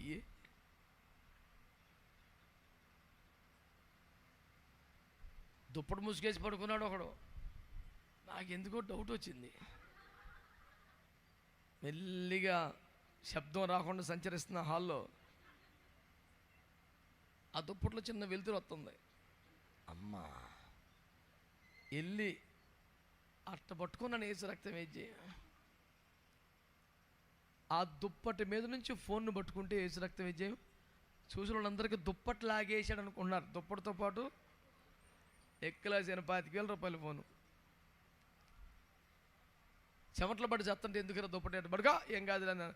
అయ్యా అయ్యా దుప్పటి లేకపోతామే ఇద్దరా, దుప్పటికి చచ్చిపోతాం ఎందుకురా? మిగతా కూడా దుప్పటే కదా, పోతే పని. ఇప్పుడు ఏమైంది? పడుకోండి. కాదురా దుప్పటితో పాటు, దుప్పటితో పాటు ఏం చెప్పలేను.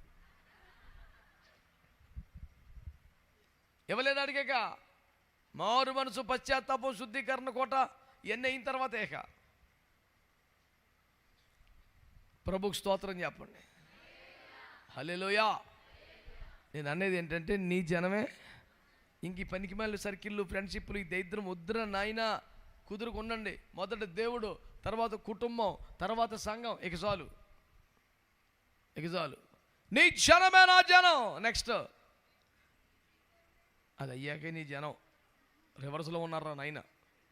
నీవు నివసించు చోటనే నేను అంటే కేవలం సంబంధాలు కలిగి ఉండటం కాదు, దైవజనులతో సహవాసం చేయాలి. ముట్టుకొని పారిపోతే ఎలాగా?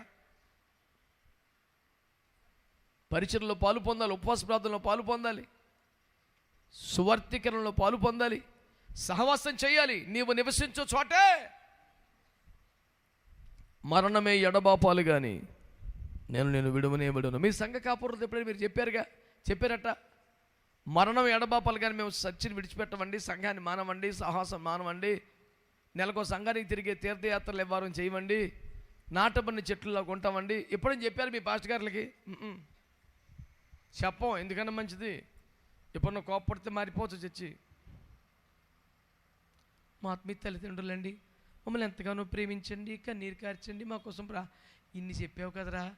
మరి ఆత్మీయ తల్లిదండ్రులు అయితే, కన్నీరు గార్చిన వాళ్ళైతే, మీ జీవితానికి ఆశీర్వాదకరంగా బతికిన వాళ్ళైతే ఒక మాట అంటే తప్పేముంది? లోకంలో సామెత చెప్పనా? పెట్టే చెయ్యి కొట్టినా తప్పులేదని అనండి. ఈ రోజున మేము ఎలా ఉండండి? మా ఆత్మీయ తల్లిదండ్రులు కన్నీరు, మా ప్రార్థన అండి. ఇన్ని చెప్పావు కదా, మరి తప్పు చేస్తే గద్దించకూడదా? పొరపాటు అనకూడదా? శిక్షించకూడదా? పొద్దు గూగుల సాయంత్రం దాకా వెరీ గుడ్ అంటూ ఉండాలి. వద్దు. రూతమ్మ సమర్పణ ఏంటి తెలుసా? అయ్యా నా మీద ఏమిటి జాలి కనికరం?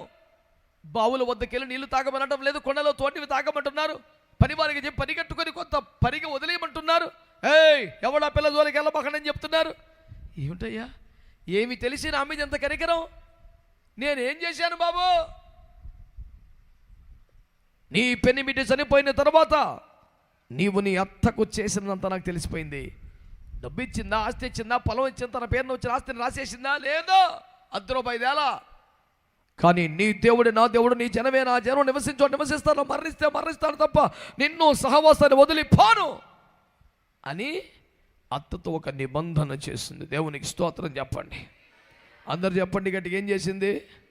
ఒక నిబంధన చేసింది. ఆత్మీయ తల్లితో నిబంధన చేసింది, ఆత్మీయులతో నిబంధన, పరిశుద్ధులతో నిబంధన, సహవాసుల నిబంధన.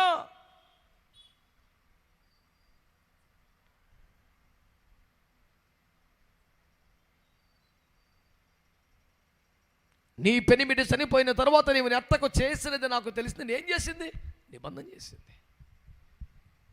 ఎవరైతే అవసరాన్ని బట్టి, అవకాశాన్ని బట్టి జీవించకుండా ఒక నిబంధన కలిగిన వారై బ్రతుకుతారో అట్లాంటి నిబంధన జనులకట సంపూర్ణమైన బహుమానం వచ్చి పడిపోద్దని వాక్యం చెబుతుంది.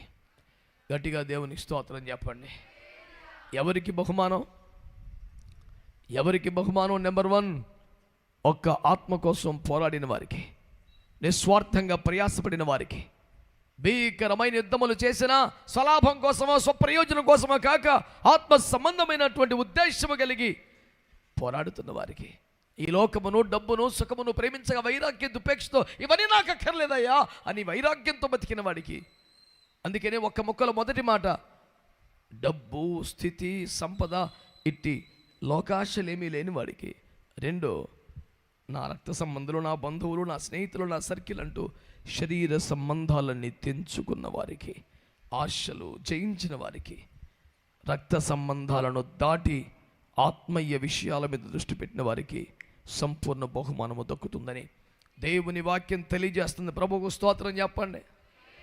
హల్లెలూయా, హల్లెలూయా. ఈ రోజున దేవుని వాక్యం ఆలకించండి బిడ్డలారా. ఇలాంటి శ్రేష్టమైన బహుమానాలు గత రాత్రి పౌలు గారి జీవితాన్ని చూస్తే, వెనుకున్న వాటిని మరిచి ముందున్న వాటి కోసం వేగరముగా పరిగెట్టుచున్నారు. ఎందుకంటే అక్కడ నా కోసం బహుమానం దాచబడి ఉంది. మాటను ఆలకించారా? అర్థం చేసుకున్నారా? వెనుకున్న వాటిని మర్చిపోవాలి. మేము ఫలానా అండి, మేము ఫలానా, ఇంకెన్నాళ్ళు చెప్తావరా ఫలానా నీ అడ్రస్ మండిపోను. ఇంకా ఆధార్ కార్డు మార్చలేదు నువ్వు. బాప్తీసం ముందు 20 సంవత్సరాల సేవకు వచ్చి 25 ఏళ్ళు అయింది. యాక్చువల్గా అండి మేమండి పలానా అండి. మరి మార్చురా కార్డు. వెనుకున్న వాటిని మర్చిపో. గట్టిగా అమ్మాయినానండి.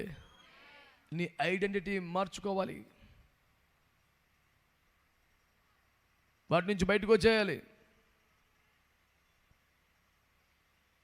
వెనుకున్న వాటిని మర్చిపోయి ముందున్న వాటి కోసం వేగిరంగా పరిగెడుతున్నాను.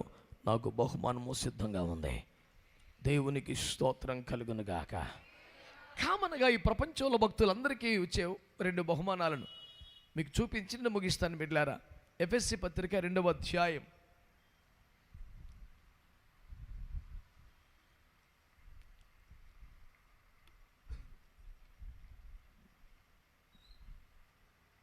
2:8 మీరు విశ్వాసము ద్వారా కృపచేతనే రక్షింపబడి ఉన్నారు. ఇది మీ వలన కలిగినది కాదు, దేవుని వరమే. తెలుగులో అద్భుతంగా వరమన్నాడు, కానీ మీ ఆంగ్లంలో అయితే దేవుని బిడ్డలారా it's the gift from the lord. అది మీకు బహుమానం అని రాశాడు. స్తోత్రం చెప్పండి ఒకసారి. హల్లెలూయా. ఏమిటట? మీరు విశ్వాసము ద్వారా కృపచేతనే రక్షించబడితిరి. ఇది దేవుని వరమే లేదా బహుమానమే. రక్షణ అను బహుమానం అనండి. మీరు విశ్వాసం ద్వారా కృపచేత రక్షించబడిది ఒక బహుమానం అంటున్నాడు. జాగ్రత్తగా వినండి. రక్షణ అను బహుమానం అనండి. దేని నుండి రక్షణ? దేని నుండి రక్షణ? అయ్య బాబోయ్. మీరు విశ్వాసము ద్వారా కృపచేతనే రక్షించబడ్డారు అన్నాడు కదా. దేని నుండి రక్షించబడ్డారు?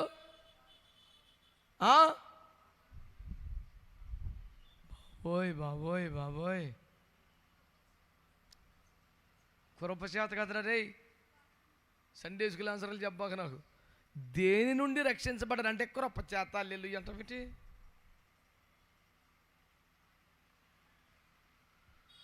ఆహాహాహా. మహాభక్తులకు ప్రణామములు. మీ వాక్య పరిజ్ఞానమునకై అద్భుత ప్రతిస్పందనలకై మీకు అనేకమైన వందనములు చెల్లించుచున్నాము. భక్తులారా, మనం రక్షించబడింది యుగ యుగములు కాలే భయంకరమైన అగ్నిగుండం అనబడిన నరకం నుంచి. రక్షణ రక్షణ చచ్చిపోతాం పొద్దుకోగలు. దేని నుంచి రక్షణ? మా ఇంట్లో అందరికీ జలుబు చేసిందని నాకు కూడా వచ్చిందని టెన్షన్ పడిపోయానండి. దేవుడు అద్భుతంగా రక్షించాడు. అమ్మో ఎంత పెద్ద రక్షణ! జలుబు నుంచి అంట. ఓ పక్క నుంచి వెళ్తానని కారు మీదకి వచ్చేసిందని అయిపోయింది అనుకుని. దేవుడు ఎంతగానో రక్షించాడని. చిన్న రక్షణ. అయ్యే రక్షణ అయితే ఆత్మను దేహమును కూడా నరకములో పడవేసి నశింపజేయగల వ్యక్తిగల శక్తి దేవుని ఎదుట ఆ భయంకరమైన అగ్నిగుండంలో నరకాగ్ని నుండి తప్పించబట్టం, రక్షించబట్టం ఎంత గొప్ప కార్యం, ఎంత గొప్ప సంగతి అది. బిడ్డలారా, శ్రద్ధగా ఈ మాటలు ఆలకిస్తున్నారా? గమనిస్తున్నారా? ఇంత గొప్ప రక్షణ ఏమండి? భయంకరమైన నరకాగ్ని తప్పించుకొని యుగయుగాలు కాలే బాధ నుంచి బయటపడి దేవునితో, దేవుని వద్ద, దేవుని వల్లే యుగయుగాలు ఉండిపోయే మహా సౌభాగ్యం పేరే కదా రక్షణ అంటే. అగ్ని ఆనదు, అందులో పడ్డవాడికి సావు ఉండదు. దాని పేరే నరకం. డబ్బు చేత బయటపడలేం, ఆస్తుల వల్ల బయటపడలేం, రాజరికం కాపాడదు, కవులు, మేధావులు, కళాకారులు కాపాడలేరు. అంత గొప్ప రక్షణ ఉచితంగా దేవునికి ఇస్తానంటున్నాడు. అంత బహుమానం కావాలంటే ఏం చేయాలి? తలవాక 10,000 రూపాయలు సమర్పించండి. ఏమి లేదు. దరిద్రం, మోసం, దుర్మార్గం అయ్యేమి లేవు. ఉచితముగా రక్షణ ఇస్తాను ప్రభు వాగ్దానం చేశాడు. మరి దేన్ని బట్టి అంట? విశ్వాసము ద్వారా.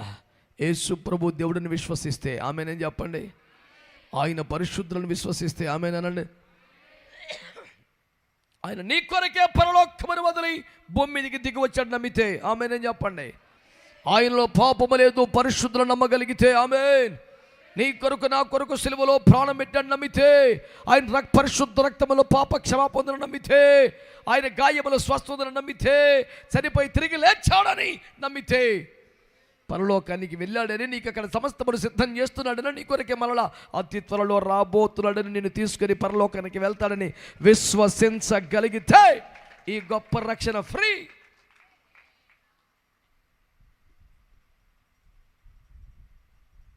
₹1,00,00,000 మాట చెప్తాను, వెనకాల చెప్పండి.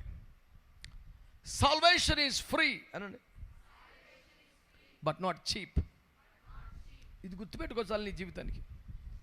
ఫ్రీగా వచ్చింది కదని అమాయకం అనుకునేవు. హలో,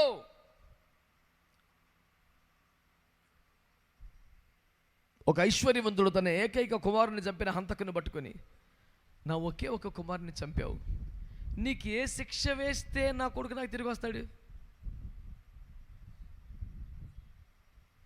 ఇక నేను ఇంకెప్పుడు ఇలాంటి పొరపాట్లు చేయను, పాపం చేయను, బుద్ధిగా బతుకుతానంటే, బతుకు మార్చుకుంటే, జీవితం మార్చుకుంటే, నాకు ఎలాగో కొడుకు లేరు, ఇంకెవరు లేని వృద్ధాప్యంలోకి వచ్చాను, సరైన పశ్చాత్తాపంతో కుదురుగా బతుకుతానంటే, నువ్వు నా కొడుకుగా చేసుకుంటున్నానని చెప్పి దత్తత చేసుకొని ఆడి పేరుని రాసి చచ్చిపోయాడంట. అది అసలు ఎక్కడ ఉంటుందా భూమి మీద? కష్టపడితే వచ్చేది జీతం. భిక్షాందేకి మాత అంటే వచ్చేది ముష్టి భిక్షం. ఇటు కష్టపడుకోకుండా, నడుక్కోకుండా, అర్హతకు మించి అపరిమితంగా అడ్డగోలుగా వచ్చి పడిపోతే దాని పేరే కృప. మనల్ని వెతికి వెతికి వెతికి రక్షించడానికి ఏ యోగ్యత మన దగ్గర ఉంది, ఏ అర్హత మనకుంది దేవుని బిడ్డలారా? ఏమి లేవు. విశ్వాసము ద్వారా కృప చేతనే రక్షించబడ్డాం.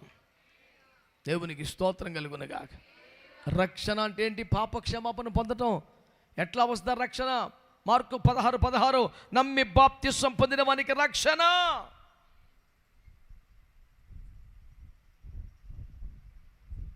ఇంత గొప్ప రక్షణ ఎలా వస్తుంది? విశ్వాసం ద్వారానే. దేవుడు మానవ జాతి అందరికీ ఉచితముగా ప్రసాదించిన 2 వరాలు ఉన్నాయి, 2 బహుమానాలు ఉన్నాయి.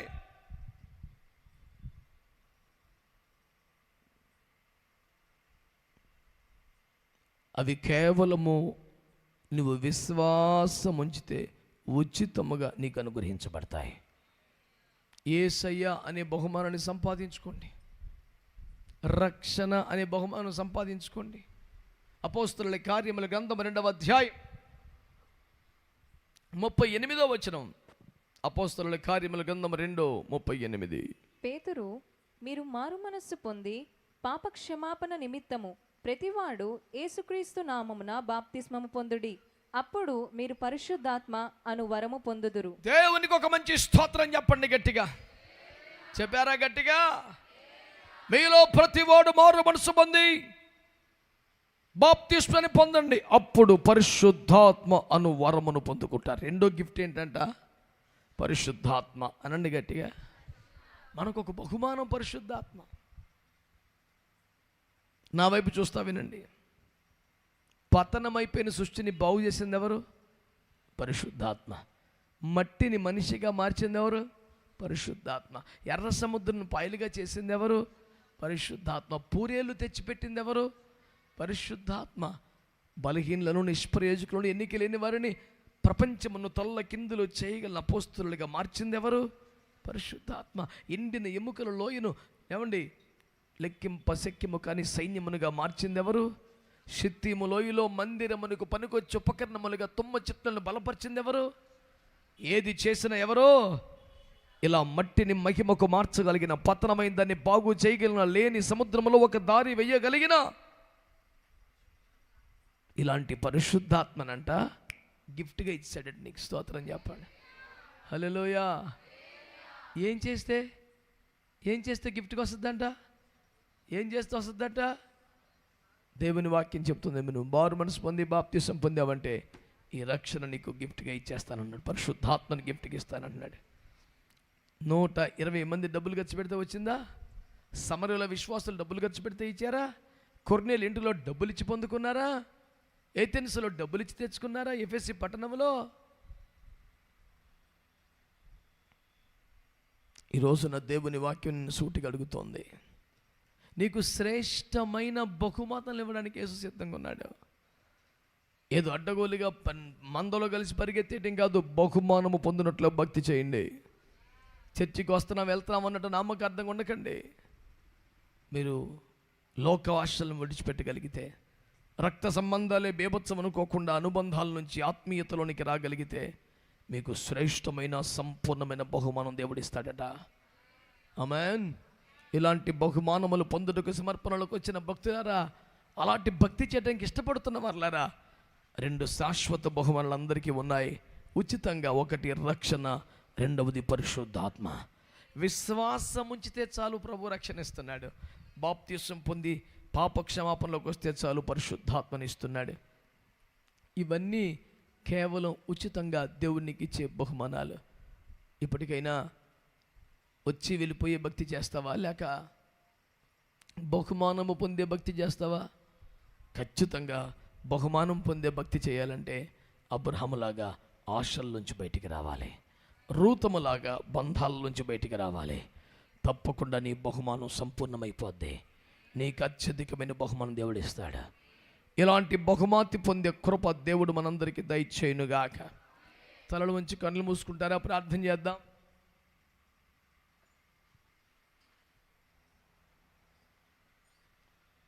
హల్లెలూయా. కళ్ళు మూసుకోండి, అందరం ప్రార్థన చేసుకుందాం.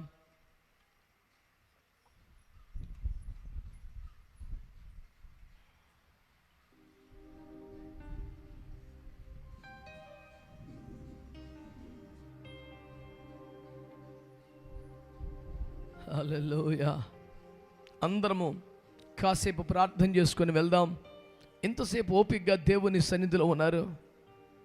అటు ఇటు చెదిరిపోకుండా, కళ్ళు తెరిచి చూడకుండా, అయ్యా నేను బహుమానం పొందే భక్తి చెయ్యాలయ్యా, ఏదో జీతం పొందుకునే భక్తి కాదు, బహుమానము పొందే భక్తి చెయ్యాలి.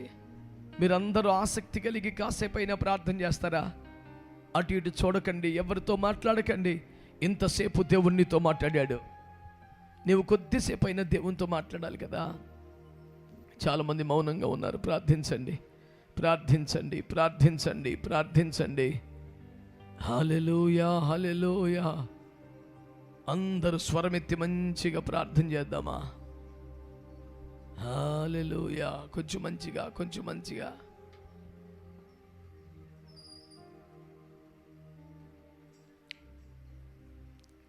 చాలామంది గుసగుసలాడుతున్నారు. మంచిగా స్వరమెత్తి ప్రార్థించండి. ప్రభువా, బహుమానము పొందే భక్తి చేయాలి, బహుమానము పొందే భక్తి చేయాలి, బహుమానము పొందే భక్తి చేయాలి. చాలామంది నిశ్శబ్దంగా ఉండిపోతున్నారు. రావాలి, రావాలి, స్వరం రావాలి. అయ్యా, అబ్రహాములాగా ఒక ఆత్మ కోసం ప్రయాసపడే భారం ఇవ్వండి అయ్యా. దేవుని కొరకు యుద్ధములు చేసే భక్తినివ్వండి ప్రభువా. పోరాడగలిగిన శక్తినివ్వండి ప్రభువా. ప్రయాసపడే అభిషేకమునివ్వండి ప్రభువా. ప్రయోజనం కోసం కాక, డబ్బు కోసం కాక, ఒక ఆత్మ కోసం పెనుగులాడగలిగిన భారం ఇవ్వండి ప్రభువా. చల్లారిపోయిన వారి కోసం, వెనకబడిన వారి కోసం, అయ్యో నశించిపోతున్న ఆత్మల కోసం పెనుగులాడగలిగిన ఒక భారం ఇవ్వండి. చాలామంది మౌనంగా లోపల ప్రార్థన చేస్తున్నారు. కలిసి ప్రార్థన చేద్దాం, స్వరం ఎత్తండి. కలిసి ప్రార్థన చేద్దాం, స్వరం ఎత్తండి. కలిసి ప్రార్థన చేద్దాం. నా మాట వినబడుతుందా? మీకు ఇష్టమైతే 2 చేతులు పైకెత్తి ఏకీభించి అందరం ప్రార్థన చేద్దాం. ఒక 5 నిమిషాలని చేద్దామా? ఇన్ని లక్షల రూపాయల కష్టం, ఖర్చు ఎందుకోసం? నువ్వు బహుమానం పొందే స్థాయికి రావాలని. ఏదో జీతం పొందుకొని వెళ్ళిపోయే స్థితిలో కాదు, నువ్వు బహుమానం పొందే స్థాయికి రావాలి. ఉన్నతమైన కృపను పొందాలి. నువ్వు నిబంధనలోనికి రాగలగాలి. యెహోవా యుద్ధములు చేయగలగాలి. లోకాశల నుండి బయటపడగలగాలి. రక్త సంబంధాలను మించిన ఆధ్యాత్మిక అనుభవంలోకి రావాలి. అప్పుడు కదా ఈ గొప్ప బహుమానం దేవునికి ఇస్తానంటున్నాడు. నీ బహుమానం అత్యధిక మగును, నీకు సంపూర్ణమైన బహుమానము లభించును అని దేవుడు మాట్లాడుతున్నాడు. స్వరమెత్తాలు మంచిగా బిడ్డలారా. Hallelujah, hallelujah, hallelujah, hallelujah, hallelujah, hallelujah, hallelujah. Thank you Holy Spirit. Hallelujah, hallelujah, hallelujah. సియోను శిఖరము సింహాసనము వరపుత్రులకే వారసత్వము. సియోను శిఖరము సింహాసనము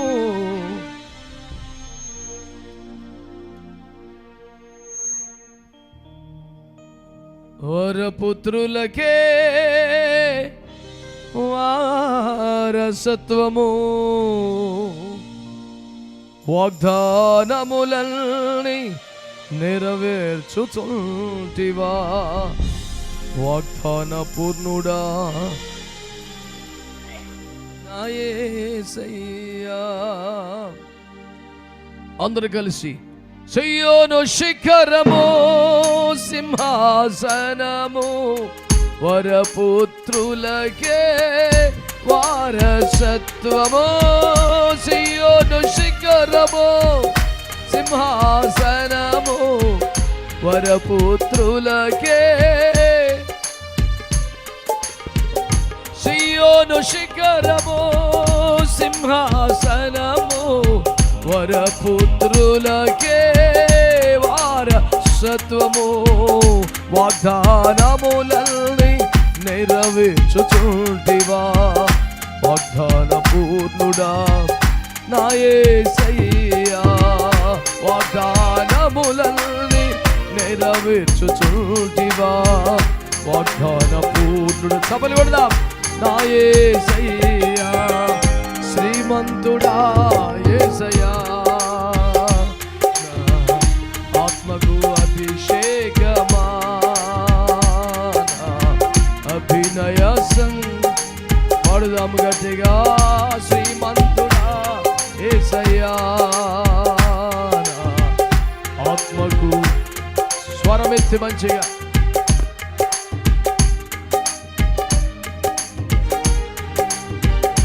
సిలువదారి నా బలిపీఠమా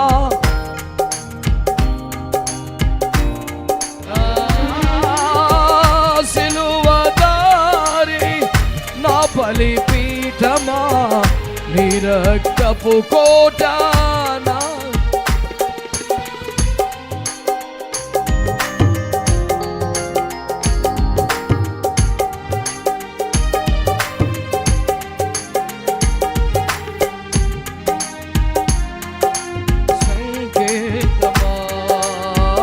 శ్రీమంతుడా యేసయ్యా ఆత్మకు అభిషేకమా అభినయ. విశ్వాసందరూ గట్టిగా చప్పట్లు కొట్టే. సియోను శిఖరము సింహాసనము వరపుత్రులకే వారసత్వము. సియోను శిఖరము సింహాసనము వరపుత్రులకే వాగ్దానములన్నీ నెరవేర్చుచుంటివా వాగ్దాన పూర్ణుడా నా యేసయ్యా. వాగ్దానములన్నీ నెరవేర్చుచుంటివా వాగ్దాన పూర్ణుడా నా యేసయ్యా. శ్రీమంతుడా యేసయ్యా ఆత్మకు అభిషేకమా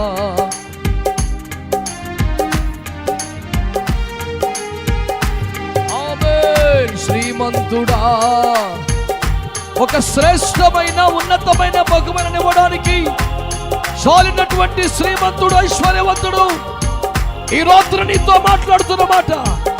జీతం పొందేది కాదు, బహుమానం పొందే భక్తి చేయి. బహుమానం పొందే భక్తి చేయి.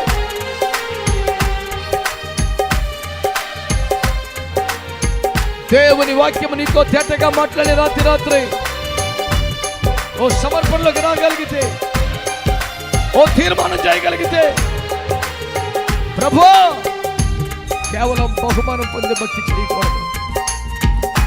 బహుమానం పొందే భక్తి కావాలి, జీతం పొందడం కాదు. ఉచితంగా రక్షణని బహుమానం ఇచ్చావు. ఉచితముగా పరిశుద్ధాత్మని బహుమానం ఇచ్చావు.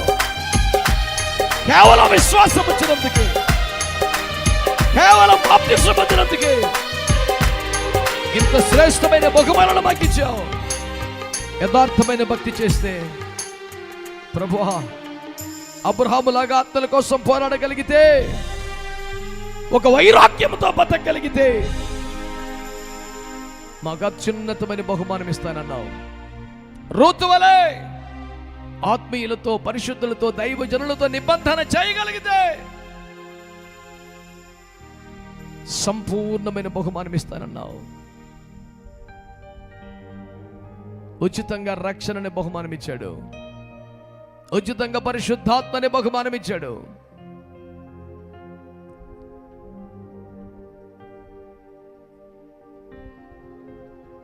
నువ్వు ఏమాత్రం వైరాగ్యంతో భక్తి చేసిన అబ్రహాముకి ఇచ్చినట్టుగా ఉన్నతమైన బహుమానం, ఏమాత్రం నిబంధనలోకి రాగలిగిన రూతు వలె శాశ్వత గొప్ప బహుమానం. ఒక వైరాగ్యంతో డబ్బు, లోకం, ఆశలు వద్దనే భక్తిలోకి వస్తావా? రక్త సంబంధాలకు మించిన ఆత్మీయతలోనికి వస్తావా?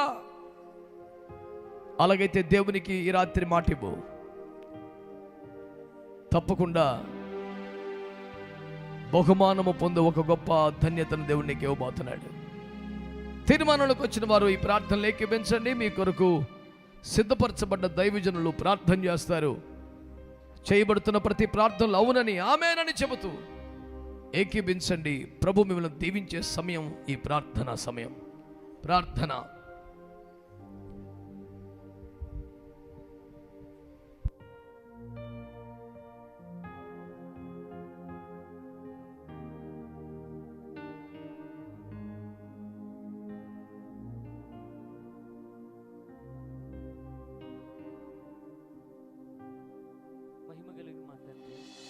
పరిశుద్ధుడు అయిన మా దేవ, మీకు స్తోత్రాలు. మీ సేవకులను మరుగుపరిచి ఈ రాత్రి మాతో మీరు మాట్లాడిన ప్రతి మాటను బట్టి మీకు స్తోత్రాలు ప్రభువా. అబ్రహాము ఎలాగైతే తండ్రి మీరు ఇష్టపడేటట్లు భక్తి చేశారో, అతని గుడారం వద్దకు నువ్వు దిగి వచ్చి, అబ్రహాము నీ బహుమానం అత్యధికమగునని అతని భక్తిని మెచ్చి ప్రభు, ఒక సామాన్యమైన వ్యక్తిని చరిత్రలో నిలబడిపోయే వ్యక్తిగా మార్చేసిన గొప్ప దేవుడు ప్రభు, మీకు స్తోత్రం. లోకాశల కొరకు కాక ప్రభువా, ఇదిగో ధనాపేక్షతో కాక యెహోవా యుద్ధములు చేయువారిగా, నాయన నశించిపోతున్న ఆత్మల రక్షణ కొరకు భారం కలిగి అబ్రహాములా నడిచేవారిలాగా, మీరు మెచ్చే భక్తిని చేసేవారిలాగా పరిశుద్ధాత్ముడ మీరు మాకు సహాయము చేయుదురుగాక. ఈ రాత్రి నుండి మా భక్తి ప్రభు బహుమానం పొందినట్లుగా, జీతం పొందినట్లుగా కాదు నాయన, బహుమానం పొందినట్లుగా, మీరు ఇష్టపడినట్లుగా ప్రభువు, మీరు సంతోషపడేటట్లుగా మా భక్తి మార్చబడునుగాక.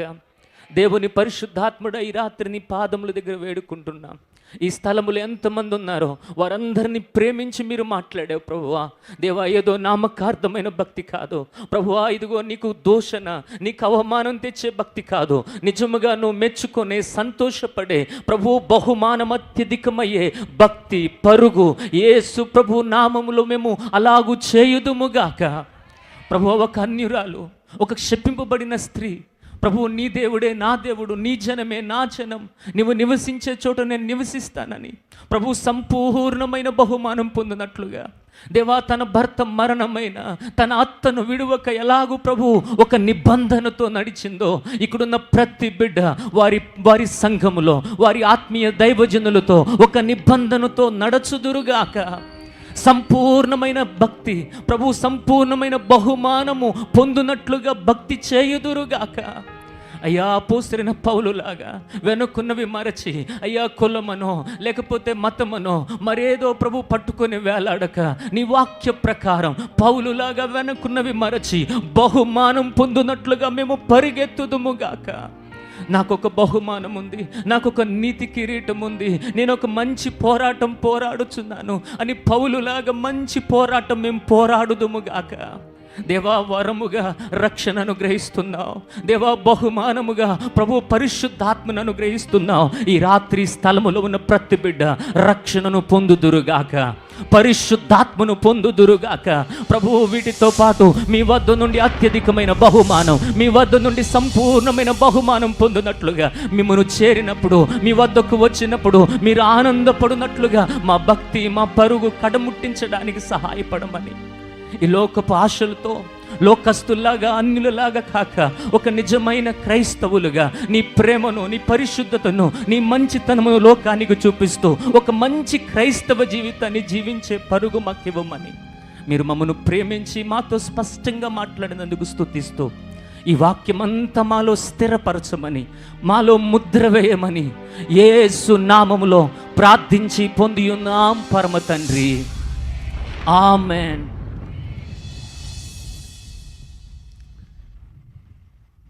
ఈ రాత్రి కూడిక ప్రభు తనకు మహిమార్థమే జరిగించినందుకు 2 చేతులు పైకెత్తి స్తోత్రం చెల్లిద్దాం. మనతో మాట్లాడిన ప్రభుకు అలాగూ చప్పట్లు కొడుతూ స్తోత్రం చెబుదాం. అత్యధికమైన సంపూర్ణమైన బహుమానం పొందినట్లుగా మనల్ని బలపరిచిన దేవదేవునికి చప్పట్లు కొడుతూ స్తోత్రం స్తోత్రం. ఈ సభలు ఏర్పాటు చేసిన ఈ సేవకులను, వీరి సంఘాన్ని, వీరి కుటుంబాన్ని ప్రభు ఆశీర్వదిస్తున్నారని నమ్మి చప్పట్లు కొడుతూ స్తోత్రం చెబుదామా? స్తోత్రం స్తోత్రం స్తోత్రం స్తోత్రం.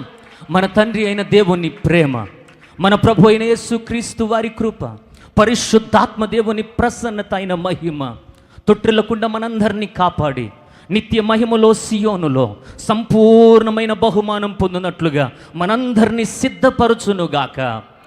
ఆమేన్. యేసయ్యకే